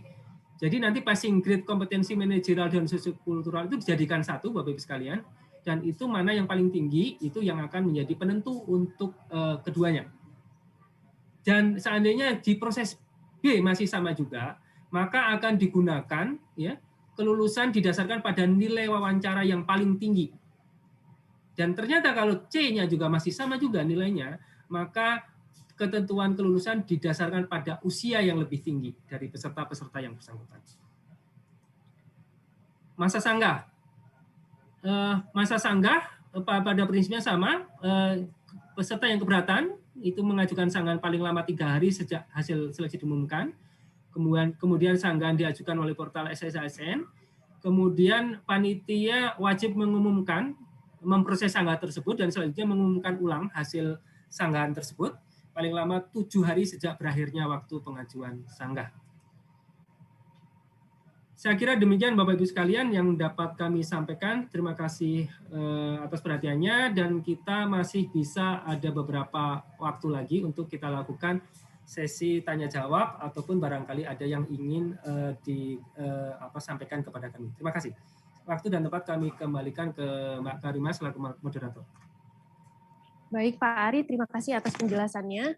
Bapak Ibu perlu kami informasikan bahwa saat ini sudah bergabung juga via kanal YouTube Menpan RB sejumlah 11.000 peserta yang join via YouTube. Ini membuktikan antusiasme masyarakat yang cukup tinggi Bapak Ibu terkait dengan pengadaan CASN tahun 2021 ini. Pak Ari, mohon izin kami sudah merangkum beberapa pertanyaan yang masuk baik melalui chatroom Zoom maupun kanal YouTube. Mohon izin Pak, untuk pertanyaan di YouTube memang banyak sekali yang menanyakan terkait dengan pendaftaran. Ya. Namun memang untuk sosialisasi kali ini memang materi terfokus pada 3 peraturan ya Pak ya. Jadi untuk penjadwalan nanti akan disampaikan dalam forum terpisah, mungkin secara resmi akan disampaikan oleh BKN selaku anggota tim Panselnas CASN tahun 2021. Selanjutnya Pak, ada juga yang menanyakan terkait passing grade. Passing grade ini nanti akan diatur dalam Kemenpan, begitu Pak ya? Dalam keputusan Menteri Pan RB, kemudian formasi khusus cum laude dapat diikuti oleh sarjana atau S2 gitu. Kalau sesuai dengan Permenpan 27 memang dapat dilamar oleh peserta dengan kualifikasi sarjana gitu. Dalam hal yang bersangkutan memiliki ijazah S2, maka yang digunakan adalah ijazah S1-nya. Kemudian ada juga Pak pertanyaan terkait dengan P1TL apakah masih berlaku, itu tentu sudah tidak berlaku lagi di kebijakan pengadaan CASN tahun ini. Kemudian terkait dengan formasi khusus putra-putri berprestasi cum laude, jadi hanya dapat dilamar oleh putra-putri berpredikat cum laude dari universitas dengan akreditasi A. Demikian Pak pertanyaan yang sering muncul di halaman YouTube. Untuk selanjutnya mungkin dapat kami rangkum dalam bentuk frequently asked question, nanti akan kami publikasikan juga pada portal resmi Kementerian Pan RB. Selanjutnya Pak Ari mohon izin berikut pertanyaan dari Bapak Ibu di lingkungan Kementerian, Lembaga dan Pemerintah Provinsi, BKD Provinsi. Yang pertama Pak terkait dengan persyaratan administrasi. Terkait dengan surat keterangan bebas dari permasalahan hukum dan tidak terafiliasi pada ideologi yang bertentangan dengan Pancasila, apakah ini diberlakukan untuk formasi khusus diaspora saja atau berlaku untuk formasi umum? Itu yang pertama Pak. Kemudian masih terkait persyaratan administrasi, apakah akreditasi program studi dan akreditasi ijazah diberlakukan pada saat tahun kelulusan atau berlaku pada saat tahun kelulusan atau pada saat ijazah yang bersangkutan keluar atau pada saat ini yang berlaku. Demikian Pak terkait dengan persyaratan administrasi. Kemudian terkait dengan SKD dan SKB Pak, ada pertanyaan terkait materi SKD, apa saja materi SKD, kemudian apakah boleh tidak dilakukan SKB dengan CAT. Mungkin sementara itu dulu Pak, nanti kami akan kembali lagi melaporkan pertanyaannya. Demikian Pak Ari, silakan. Baik, terima kasih Mbak Karimah.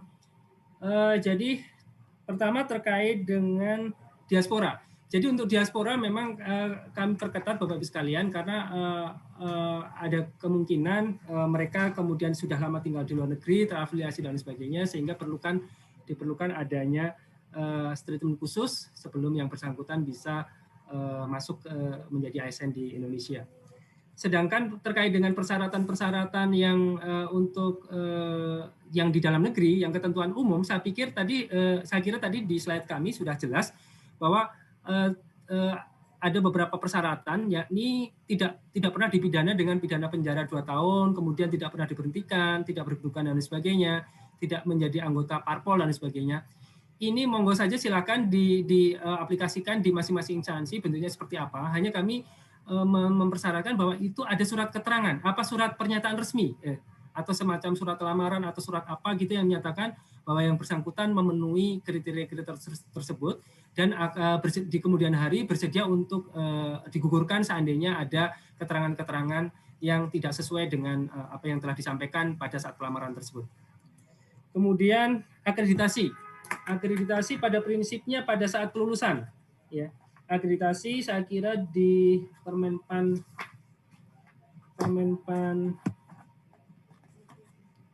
27 itu sudah disampaikan pada saat akreditasi yang dibuktikan dengan tanggal kelulusan, ya, yang tertulis pada ijazah. Gitu. Kemudian terkait dengan materi SKD tadi kami sudah sampaikan ada materi SKD.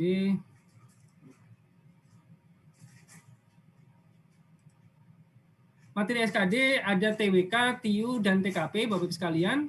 Untuk TWK, TIU tidak ada perubahan dengan tahun lalu. Hanya saja untuk TKP, itu ada tambahan penguatan di sisi anti-radikalisme. Jadi anti-radikalisme kita perkuat dan beberapa hal yang terkait dengan karakteristik pribadi di indikator-indikator atasnya juga ada yang kita perkuat sesuai dengan perkembangan atau kebutuhan terkini. Kemudian juga jumlah soalnya, ini mungkin tadi sudah saya sampaikan atau belum saya lupa. Jadi jumlah soalnya itu nanti untuk TWK itu adalah 30, kemudian TIU-nya ada 35, dan TKP-nya ada 45. Ada 45. Jadi kalau tahun lalu TKP hanya 35. Jadi totalnya adalah 100. Tahun ini ada penambahan 10 soal di TKP. Ada penambahan 10 soal di TKP sehingga jumlah totalnya adalah 30 tambah 35 tambah 45 yaitu 110, dan waktunya juga kita tambah Bapak-Ibu sekalian. Waktunya kita tambah 10 menit. Jadi kalau tahun lalu adalah 90 menit, tahun ini waktunya adalah 100 menit. Demikian juga waktu untuk penyandang disabilitas tunanetra yang tadinya 120 menit yang tahun lalu, tahun ini kita tambah 10 menit juga menjadi 130 menit. Kemudian SKB tanpa CAT. Bapak-Ibu sekalian, untuk instansi daerah SKB CAT menjadi suatu kewajiban. Jadi mungkin ini tadi pertanyaan dari pusat. Sedangkan untuk instansi pusat, Bapak-Ibu sekalian, pada prinsipnya ke depannya kita akan mewajibkan seluruhnya untuk menggunakan SKB dengan CAT ke depannya. Namun demikian pada beberapa tahun ini kami ini juga sesuai dengan arahan dan juga arahan pimpinan dan juga terkait dengan ketegasan yang harus kami lakukan di Panselnas dan juga sudah mendapatkan dukungan dari Kemenkumham dan seterusnya pada saat harmonisasi, bahwa pada prinsipnya ke depannya kita seluruhnya SKB akan menggunakan, salah satunya menggunakan SKB dengan CAT.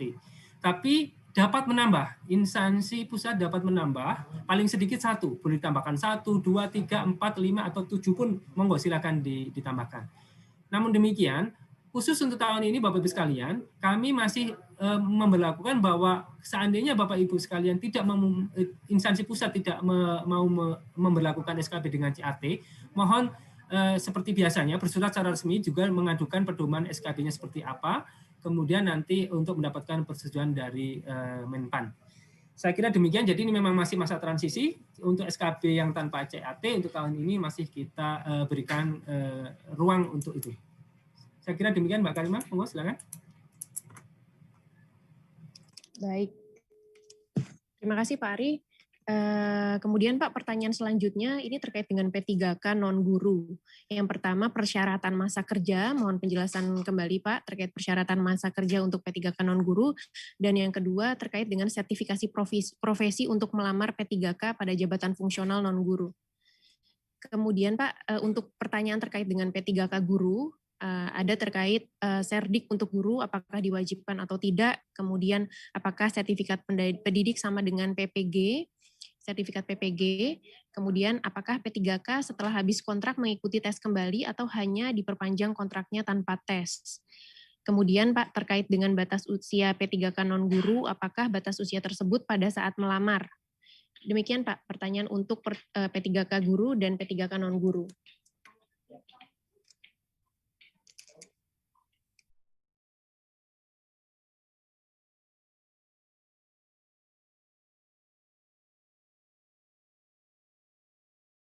Oke, baik.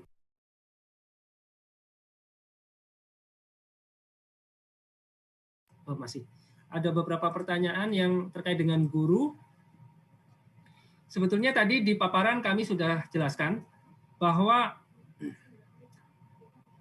seluruh peserta yang bisa mengikuti adalah yang bisa mengikuti adalah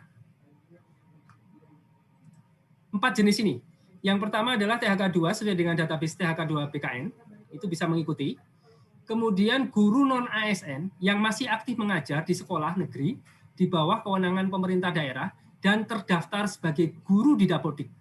Jadi posisinya saat ini guru non-ASN tersebut terdaftar di Dapodik. Itu menjadi syarat mutlak. Itu yang kedua. Kemudian yang ketiga juga sama, guru swasta dan dia juga terdaftar di Dapodik.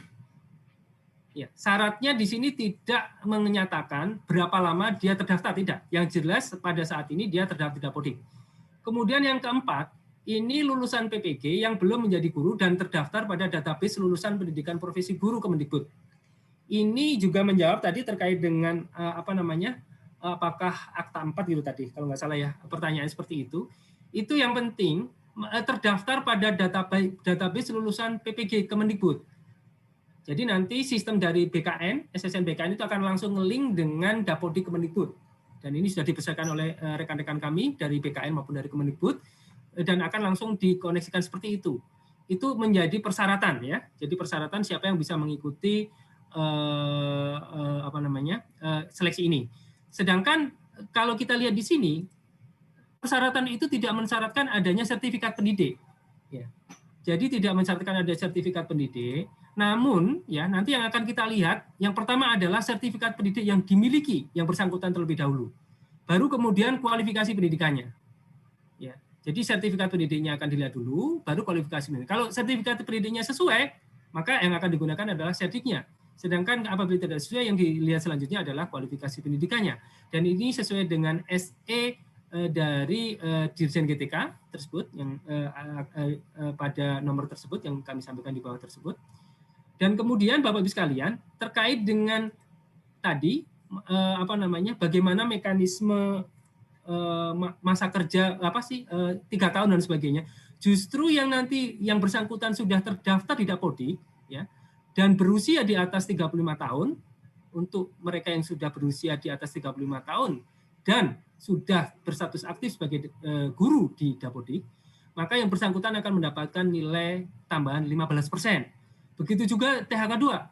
THK2 yang kemudian terdaftar di database THK2 BKN dan berstatus aktif sebagai guru 3 tahun di Dapodik, maka yang bersangkutan akan mendapatkan tambahan nilai 10%. Kemudian itu tadi terkait dengan pertanyaan serdik, jadi tidak menjadi syarat wajib, tapi menjadi syarat yang menjadi tambahan nilai yang menguntungkan apabila yang bersangkutan memiliki sertifikat pendidik yang sesuai. Kemudian terkait dengan kontrak, jadi kontrak sesuai dengan Permenpan 70 itu paling nanti masing-masing instansi bisa 1 sampai paling singkat 1 tahun, paling lama 5 tahun, gitu kan? Tapi kemudian dapat diperpanjang sesuai dengan kebutuhan. Silahkan kemudian dirancang berapa tahun yang mau dikontrak terkait dengan P3K tersebut, baik guru maupun yang non-guru. Kemudian pada waktu perpanjangan, kalau masih pada jabatan dan tempat yang sama, itu maka yang bersangkutan tidak perlu tes. Cukup nanti masing-masing instansi untuk memperpanjang masa kontraknya tersebut. Namun demikian, kalau kemudian, jadi mekanisme P3K itu ada multi level entry ya. Jadi sekarang ini untuk guru, seluruh guru yang kita rekrut adalah di jenjang pertama, di jenjang ahli pertama. Dan bisa saja nanti di kedepannya kita akan rekrut juga di jenjang ahli muda dan seterusnya. Nah nanti ketika yang ada formasi dibutuhkan di jenjang terbuka untuk formasi di jenjang ahli muda, maka mereka-mereka yang mendaftar, yang sudah masuk di jenjang ahli pertama bisa mengikuti tes untuk naik jenjang. Asalkan ya persyaratan terpenuhi. Persyaratan itu terpenuhi seperti apa? Yaitu kualifikasi dan barangkali kompetensi dan lain sebagainya yang nanti akan diatur kemudian. Namun pada prinsipnya saat ini untuk seluruh formasi di jabatan guru, seluruhnya adalah di jabatan guru kali pertama. Kemudian batas usia tadi, terkait dengan pertanyaan batas usia. Saya kira juga tadi di paparan kami juga sudah kami sampaikan bahwa batas usianya adalah 1 tahun sebelum masa pensiun. 1 tahun sebelum masa pensiun. Jadi kalau guru itu pensiunnya adalah 60 tahun, maka kemudian seseorang yang berumur ya 59 tahun kurang 1 hari itu pada saat melamar, pada saat nanti melakukan pendaftaran di SSCN itu masih dapat melakukan pendaftaran pelamaran gitu. Saya kira demikian Mbak terkait dengan pertanyaan P3K non guru. Udah ya, sudah tercakup semuanya tadi ya. Masih ada lagi? Sudah Pak, sudah tercakup semuanya. Baik Pak Ari, terima kasih. Kita berlanjut ke pertanyaan berikutnya Pak, terkait dengan formasi khusus disabilitas. Ini cukup banyak pertanyaan terkait dengan disabilitas. Yang pertama Pak, apakah diperkenankan instansi memberi batasan derajat kedisabilitasan formasi khusus disabilitas? Kemudian bagaimana dengan jumlah formasi disabilitas, apakah dibedakan untuk P3K dan PNS? Kemudian yang ketiga Pak, terkait dengan pemilihan formasi, apakah instansi KL Pemda harus memberikan tanda pada jabatan yang tidak bisa diisi dari penyandang disabilitas pada halaman SSCSN BKN. Kemudian selanjutnya Pak, pada kondisi di lapangan, tunanetra memiliki beberapa tingkatan. Jadi untuk jenis yang low vision, apakah tetap mendapatkan tambahan waktu menjadi 130 menit saat seleksi kompetensi dasar? Kemudian selanjutnya Pak, video disabilitas yang harus diunggah itu seperti apa? Apakah yang menjelaskan tentang aktivitas sehari-hari atau yang terkait dengan jabatan yang dilamar? Kemudian selanjutnya Pak, terkait dengan formasi disabilitas, apakah pemerintah daerah dapat melaksanakan seleksi dengan tatap muka, jadi tidak dengan video? Kemudian yang terakhir terkait disabilitas, apakah instansi dapat mensyaratkan persyaratan tertentu untuk penyandang disabilitas? Demikian Pak. Baik, terima kasih. Pertama apa tadi? Lupa Mbak. Yang pertama apa tadi? Derajat. Oh, derajat. Jadi gini, Bapak Ibu sekalian, pada prinsipnya kita membuka kesempatan seluas-luasnya untuk para penyandang disabilitas untuk dapat melamar sebagai ASN. Dan pada prinsipnya memang ada beberapa jabatan-jabatan yang serasa akan sulit untuk dilakukan oleh penyandang disabilitas. Dan ini kami sudah memberikan guideline, kira-kira jabatan-jabatan, jenis jabatan seperti apa yang bisa disandang disabilitas, dan mana yang tidak dapat dilamar oleh penyandang disabilitas. Dan kami dari berbagai macam pertemuan dengan forum disabilitas, FGD, tatap muka, dan sebagainya, pada prinsipnya para penyandang disabilitas tersebut akan bisa menakar diri lah, bisa tahu diri juga. Mereka juga tidak akan melamar ke jenis-jenis disabilitas yang dia sendiri tidak mampu untuk melakukan tugas-tugas tersebut. Jadi pada prinsipnya jalan tengah tersebut yang kami ambil Bapak Ibu sekalian, kita memberikan kesempatan sepenuhnya kepada seluas-luasnya kepada penyandang disabilitas, tapi di sisi lain juga penyandang disabilitas nanti diharapkan juga mengerti kira-kira untuk tidak melamar pada jabatan-jabatan yang akan menyulitkan bagi dirinya untuk melakukan tugas-tugas tersebut. Dan tadi kami juga sudah sampaikan ada beberapa jenis jabatan yang bisa yang dapat diisi, yang sifatnya administratif, yang rutin, yang tidak memerlukan persyaratan khusus, yang tidak memiliki risiko tinggi, tapi kemudian ada jabatan yang tidak dapat diisi, sebagian tidak diisi, misalnya dengan mobilitas tinggi dan cepat, waktu kerjanya tidak pasti, terkait dengan bencana, huru-hara, kebakaran, kemudian risiko lingkungan kerjanya risiko tinggi, dan lain sebagainya. Itu yang dilakukan. Kemudian juga terkait dengan pertanyaan kedua, apakah ada kesamaan atau pembedaan antara disabilitas di CPNS dan di P3K? Sekali lagi Bapak Ibu sekalian, untuk CPNS memang ada formasi khusus penyandang disabilitas sepanjang paling sedikit 2%, gitu ya. Paling sedikit 2% dari CPNS. Dan selain itu juga disabilitas tetap bisa melamar di formasi lainnya.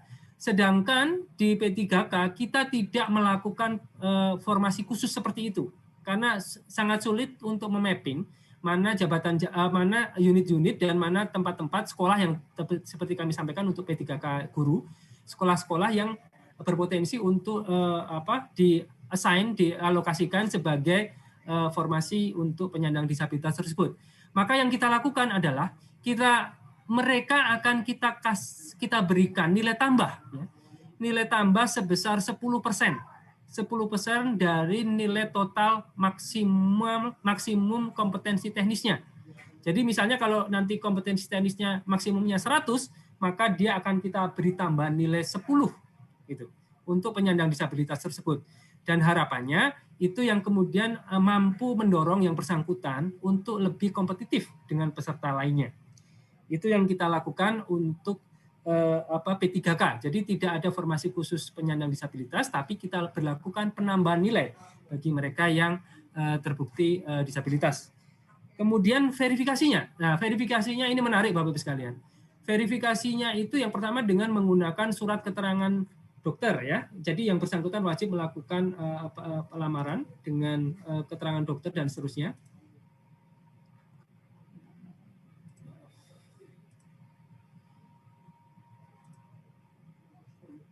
Penyandang disabilitas.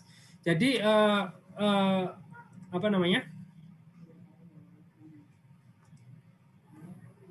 di slide keberapa ya? Oke, saya nggak menemukan slide-nya. Jadi pada prinsipnya penyandang disabilitas itu perlu mengupload surat keterangan pelamaran yang menyatakan bahwa yang bersangkutan disabilitas dari puskesmas atau rumah sakit pemerintah. Gitu. Yang kedua, itu dia harus melakukan verifikasi. Ya. Verifikasinya memang kami karena ini masih masa pandemi ya, COVID dan lain sebagainya, sehingga dikurangi pertemuan secara fisik dan seterusnya, maka kemudian kita lakukan dengan metode teknologi informasi. Dan teknologi informasi tersebut bisa dilakukan dengan melakukan video. Dan saya kira juga video ini bukan merupakan hal yang susah untuk zaman saat ini.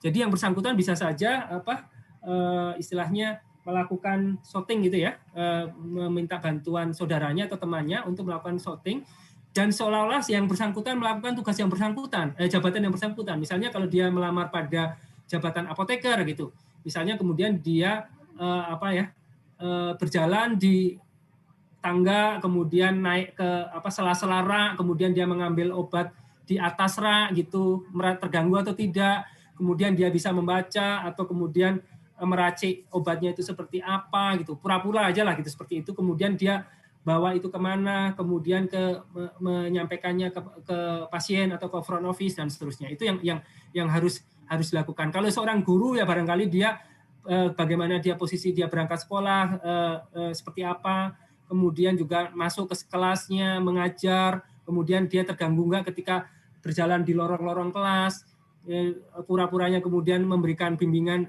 kepada anak didiknya dan seterusnya. Itu yang harus dilakukan, dan memang kami harapkan bisa menggambarkan secara komprehensif terkait dengan yang bersangkutan. Jadi kalau seandainya terjadi meragukan gitu, misalnya videonya hanya setengah badan dan seterusnya, itu mohon bisa untuk digali kembali, dimintakan kembali terkait dengan video-video supaya lebih clear, supaya lebih satu badan dan seterusnya. Itu yang harus dilakukan.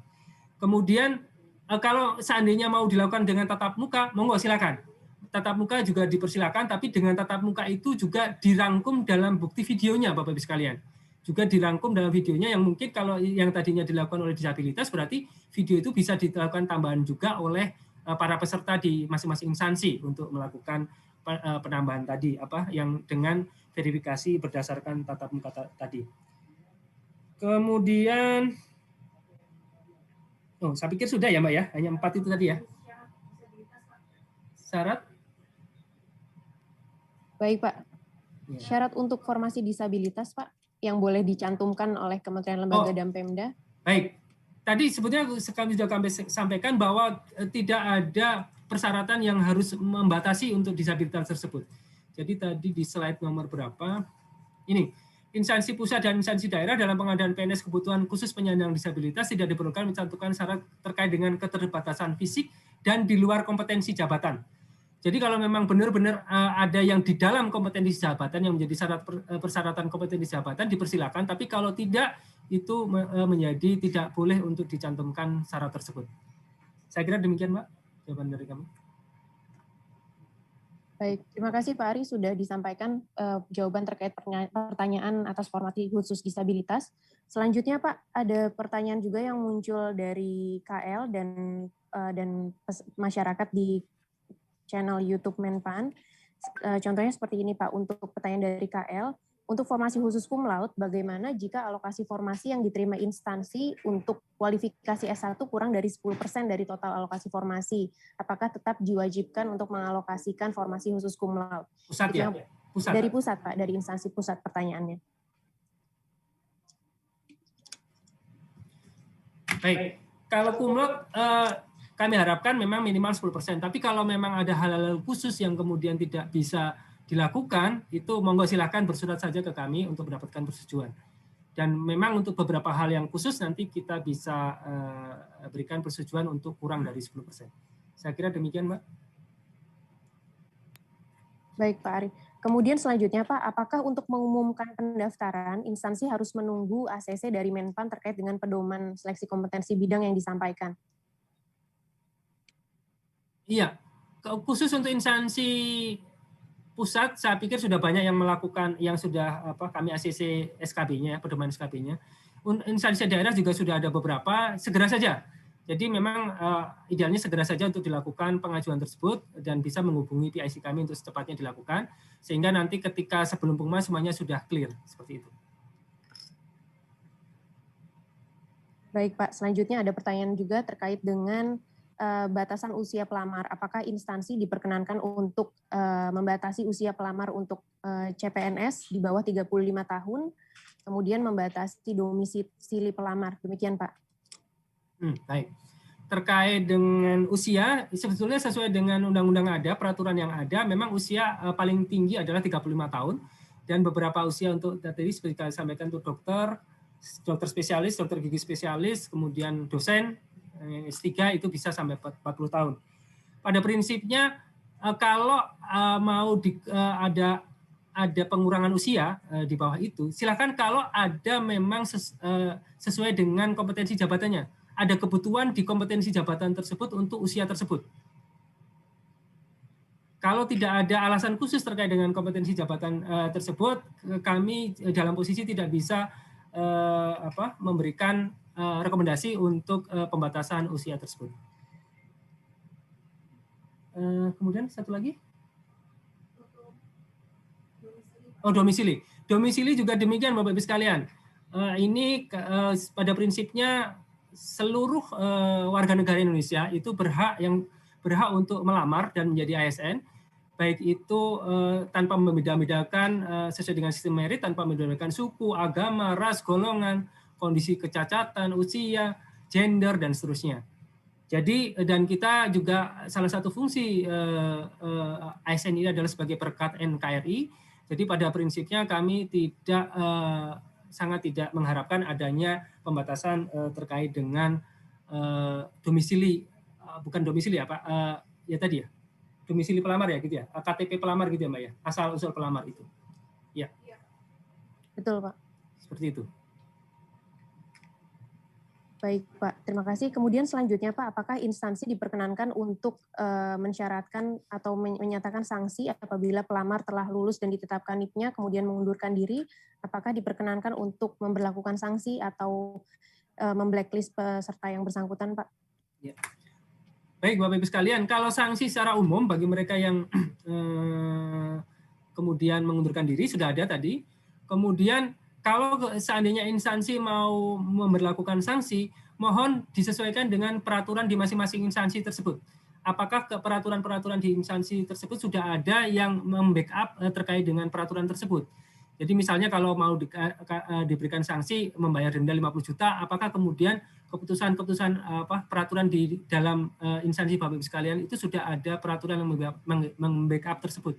Kalau ada dipersilakan saja, kalau tidak ada, rekomendasi kami untuk tidak memberlakukannya, karena kemudian nanti kalau di kemudian hari terjadi permasalahan hukum, kami juga tidak bisa, dan kita bersama juga tidak bisa memberlakukan atau mendasarkan dasar dari sanksi tersebut. Dan kalau memang mau diberlakukan, sekali lagi, dan masih ada waktu, kalau memang ada memberlakukan, silakan, kemudian tapi di backup dengan peraturan yang kemudian diterbitkan oleh masing-masing instansi. Kalau di kami seperti tadi sanksinya hanya ada tadi yang bersangkutan tidak bisa melamar pada periode penerimaan ASN berikutnya. Demikian, Mbak. Baik, Pak. Terima kasih. Pak, selanjutnya ada pertanyaan dari Kanrek BKN terkait dengan pengadaan CPNS. Apakah semua formasi bisa dilamar oleh pelamar yang memilih formasi umum atau instansi perlu memetakan jabatan mana saja pada formasi umum yang bisa dilamar oleh peserta penyandang disabilitas? Ini juga hampir sama dengan pertanyaan dari Kementerian Kesehatan. Apakah untuk formasi jabatan yang tidak bisa diisi dari disabilitas harus diberikan tanda pada sistem SSC ASN BKN, sehingga pada saat diumumkan pelamar disabilitas dapat memilih jabatan mana yang memungkinkan untuk dilamar. Demikian, Pak. Baik, saya kira kalau dari kami sebetulnya secara umum itu bisa dilakukan dua-duanya. Yang pertama bisa dilakukan bebas tanpa harus menandai, tapi kemudian juga kalau memang dari SSN bisa memfasilitasi untuk penandaan itu, ya kami persilahkan. Saya koordinasi dulu dengan BKN. Dari tempatnya Bu Heni ada? Dari BKN ada yang join? Mohon maaf. Pak siapa ya? Pak Ridwan sudah gabung, Pak Ridwan? Mohon maaf, dari BKN belum ada yang gabung. Jadi nanti mohon kita koordinasikan saja, kami koordinasikan saja dengan BKN, apakah BKN kemudian bisa memfasilitasi penandaan itu atau tidak. Tapi secara konsep, kalau kami membuka seluas-luasnya, Bapak-Ibu sekalian, membuka seluas-luasnya bagi penyandang disabilitas untuk dapat melamar di setiap jenis jabatan, dan pada prinsipnya mereka, seperti kami sampaikan tadi, mereka akan tahu diri, akan menakar diri untuk tidak melamar pada jabatan-jabatan yang memang tidak bisa dilaksanakan tugasnya oleh yang bersangkutan. Oke, Mbak.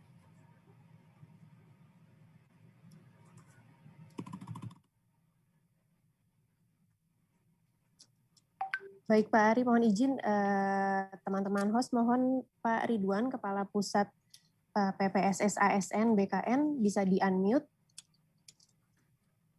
Siap, Pak Ari, saya hadir dari awal, Pak. Oh, monggo Pak, silakan Pak Ridwan, yang terkait dengan apakah bisa di formasi umum itu ditandain Pak jabatan-jabatan tertentu atau formasi-formasi tertentu yang bisa dilamar oleh penyandang disabilitas atau tidak? Monggo silakan. Ini harusnya memang Bu Heni ya, atau teman-teman PPSI ASN, tapi nampaknya mereka ada kegiatan lain Pak, PDM Pak, pemutahiran data mandiri, sehingga saya mungkin nggak pas untuk menyatakan. Cuma begini, BKN kan tidak ada dalam kapasitas untuk tahu suatu formasi itu bisa dilamar oleh disabilitas atau tidak.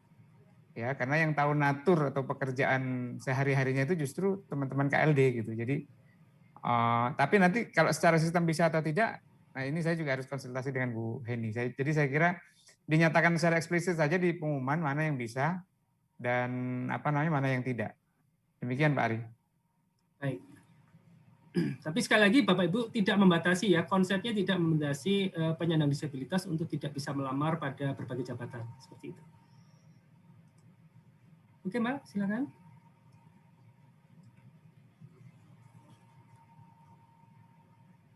Baik, Pak. Masih terkait dengan akreditasi, Pak. Bagaimana dengan akreditasi di masa transisi? Itu, Pak. Kira-kira apa yang harus digunakan oleh pelamar ketika memang akreditasinya itu masih dalam masa transisi? Demikian, Pak Ari. Baik, untuk terkait dengan akreditasi sebetulnya adanya di peraturan Menristek Dikti ya, Bapak Ibu sekalian. Permendikbud kalau sekarang ya, Permendikbud Ristek Dikti. Jadi itu diberlakukan akreditasi sebelumnya. Pada saat transisi itu diberlakukan akreditasi sebelumnya. Jadi kalau misalnya tadinya B, kemudian ada masa transisi, dia lulus, kemudian ke A, maka pada saat kelulusan tersebut yang dilakukan adalah akreditasi B tadi. Seperti itu, Mbak.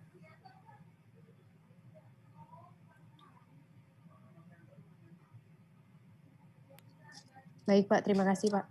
Kemudian selanjutnya, Pak, untuk formasi P3K guru, apa batasan kewenangan instansi daerah terhadap tahapan penerimaan P3K guru? Terkait persyaratan pengumuman penerimaan, poin-poin apa saja yang perlu dicantumkan pada saat pengumuman penerimaan? Demikian, Pak.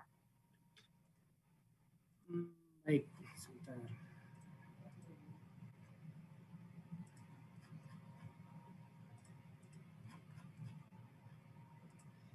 Baik Bapak Ibu sekalian, untuk yang guru, jadi nanti hampir seluruh proses itu dilakukan oleh Kemendikbud. Jadi seleksi, kemudian pengumuman dan sebagainya itu dilakukan, verifikasi dan sebagainya itu dilakukan oleh Kemendikbud. Seleksi juga dilakukan oleh Kemendikbud menggunakan CA2NBK. Yang tugas instansi daerah hanya pada saat pengumuman. Pengumuman lowongan itu pada Permenpan 28 itu juga sudah kami sampaikan bahwa instansi daerah tidak perlu mengumumkan secara detail terkait dengan persyaratan, hanya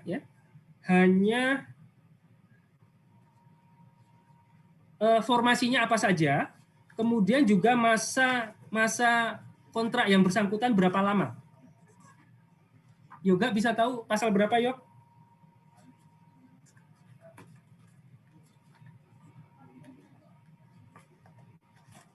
Sebentar, pasalnya saya cari dulu.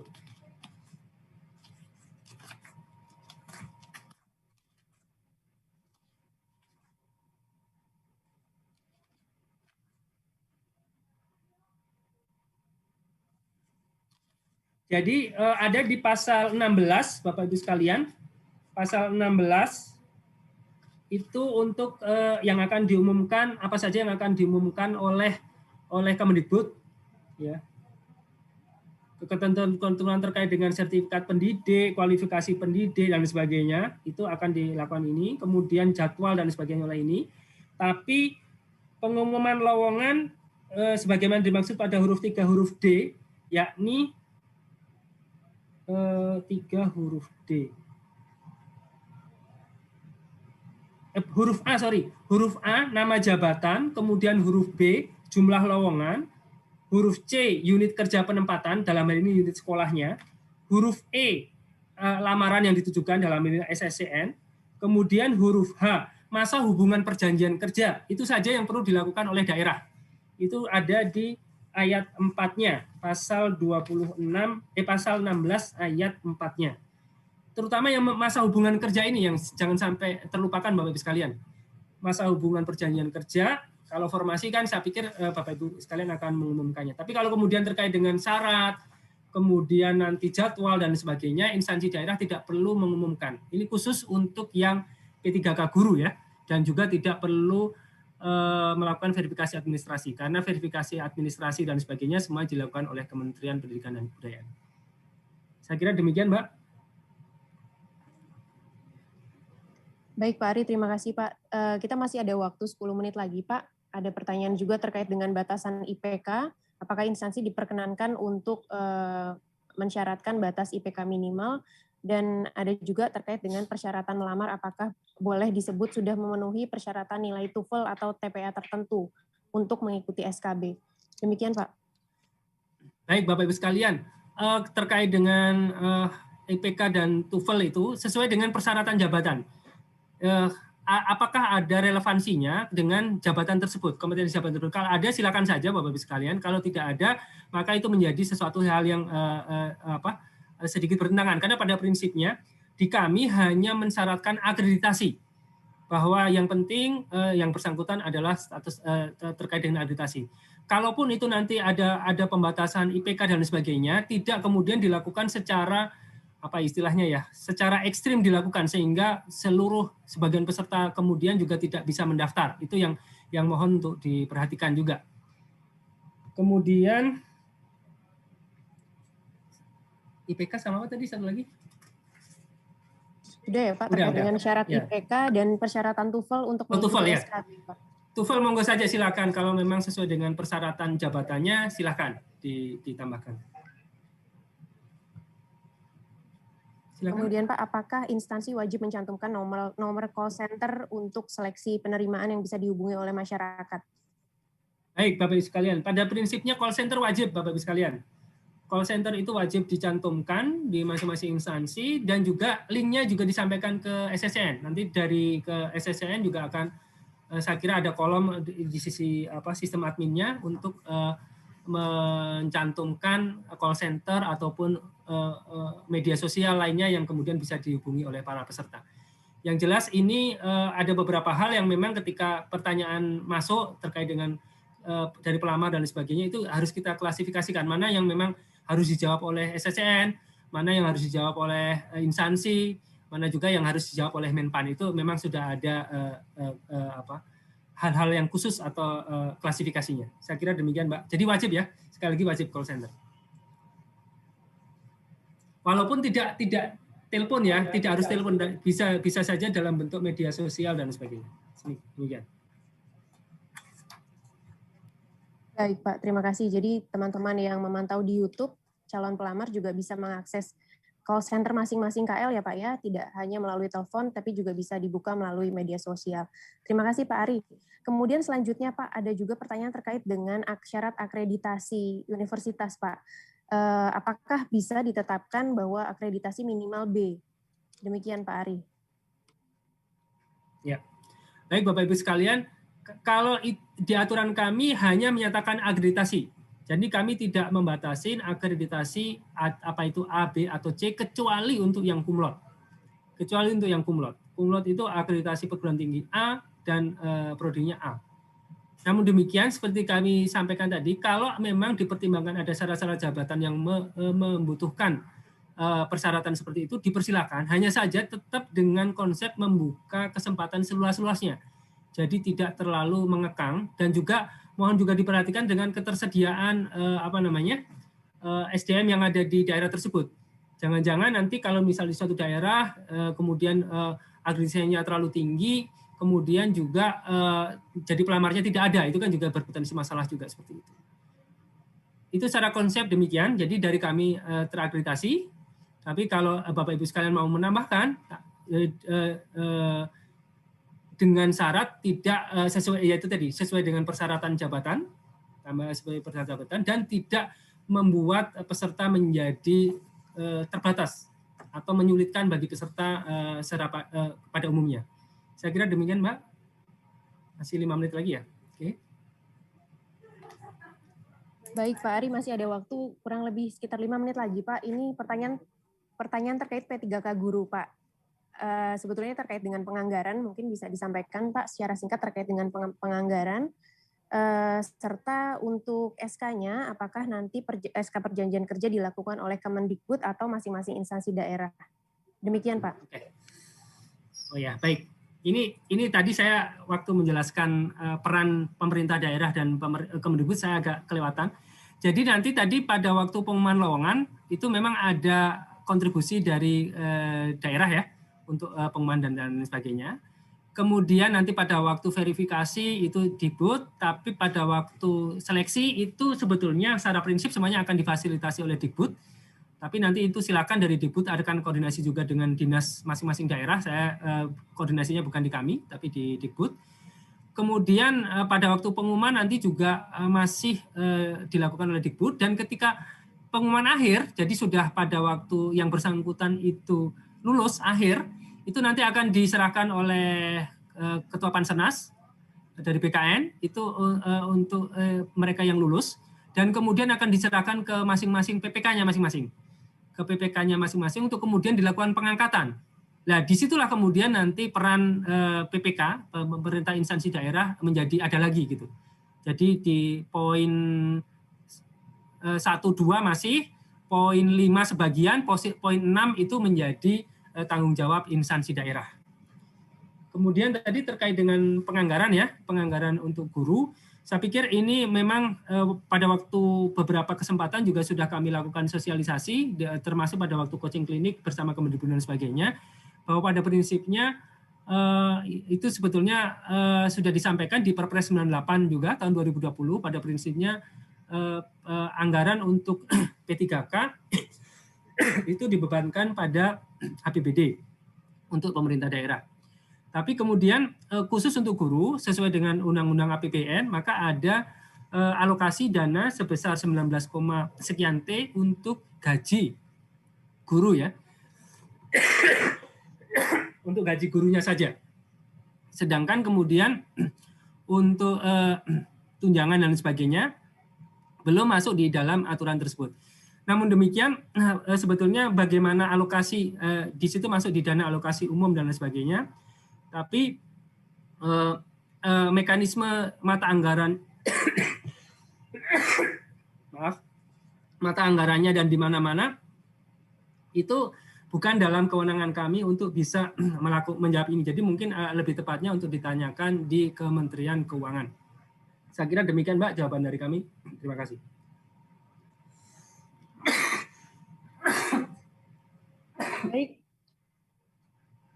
Baik, terima kasih Pak Ari.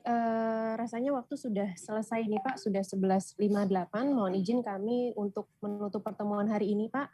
Bapak Ibu sekalian, baik yang bergabung via Zoom atau kanal YouTube live streaming Kemenpan RB, dapat mengunduh bahan paparan, akan kami upload nanti di portal resmi Kementerian Pan RB.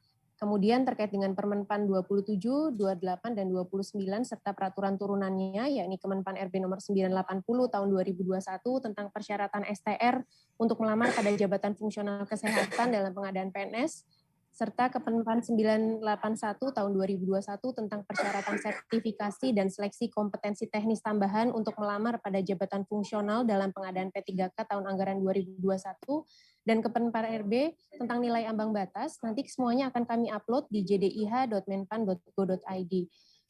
Demikian Bapak Ibu, untuk pertanyaan yang, izin. Baik, terima kasih. Ada tambahan dari Sinka BKN, silakan Mas Auditya, sebelum kami tutup, silakan Mas. Ya, izin Bapak Ibu, ingin menambahkan, memang di SSCASN nanti akan dibuka untuk setting adminnya setiap formasi apakah dapat diisi disabilitas ataupun tidak. Itu nanti akan kami buka pilihannya, mohon yang sudah mengisikan formasi untuk diedit lagi dan juga diperiksa kembali apakah memang persyaratan tersebut dapat diisi atau tidak sesuai tadi dijelaskan oleh Pak Ari. Dan kalau bisa memang di pengumumannya juga sudah ada. Mungkin itu tadi pertanyaan yang dipertanyakan. Terima kasih. Baik, terima kasih Mas Auditya dari Direktorat Sinka BKN atas penjelasannya. Bapak Ibu, selanjutnya materi dapat diunduh pada halaman resmi portal Kementerian Pan RB. Adapun pertanyaan yang belum dapat kami jawab akan kami rangkum dalam bentuk FAQ dan akan kami upload juga di halaman resmi portal Kementerian Pan RB. Demikian Bapak Ibu, terima kasih atas partisipasi dalam kegiatan sosialisasi 3 peraturan menteri terkait pengadaan CSN hari ini. Mudah-mudahan kita selalu dalam keadaan sehat. Terima kasih. Billahi taufiq wal hidayah. Assalamualaikum warahmatullahi wabarakatuh.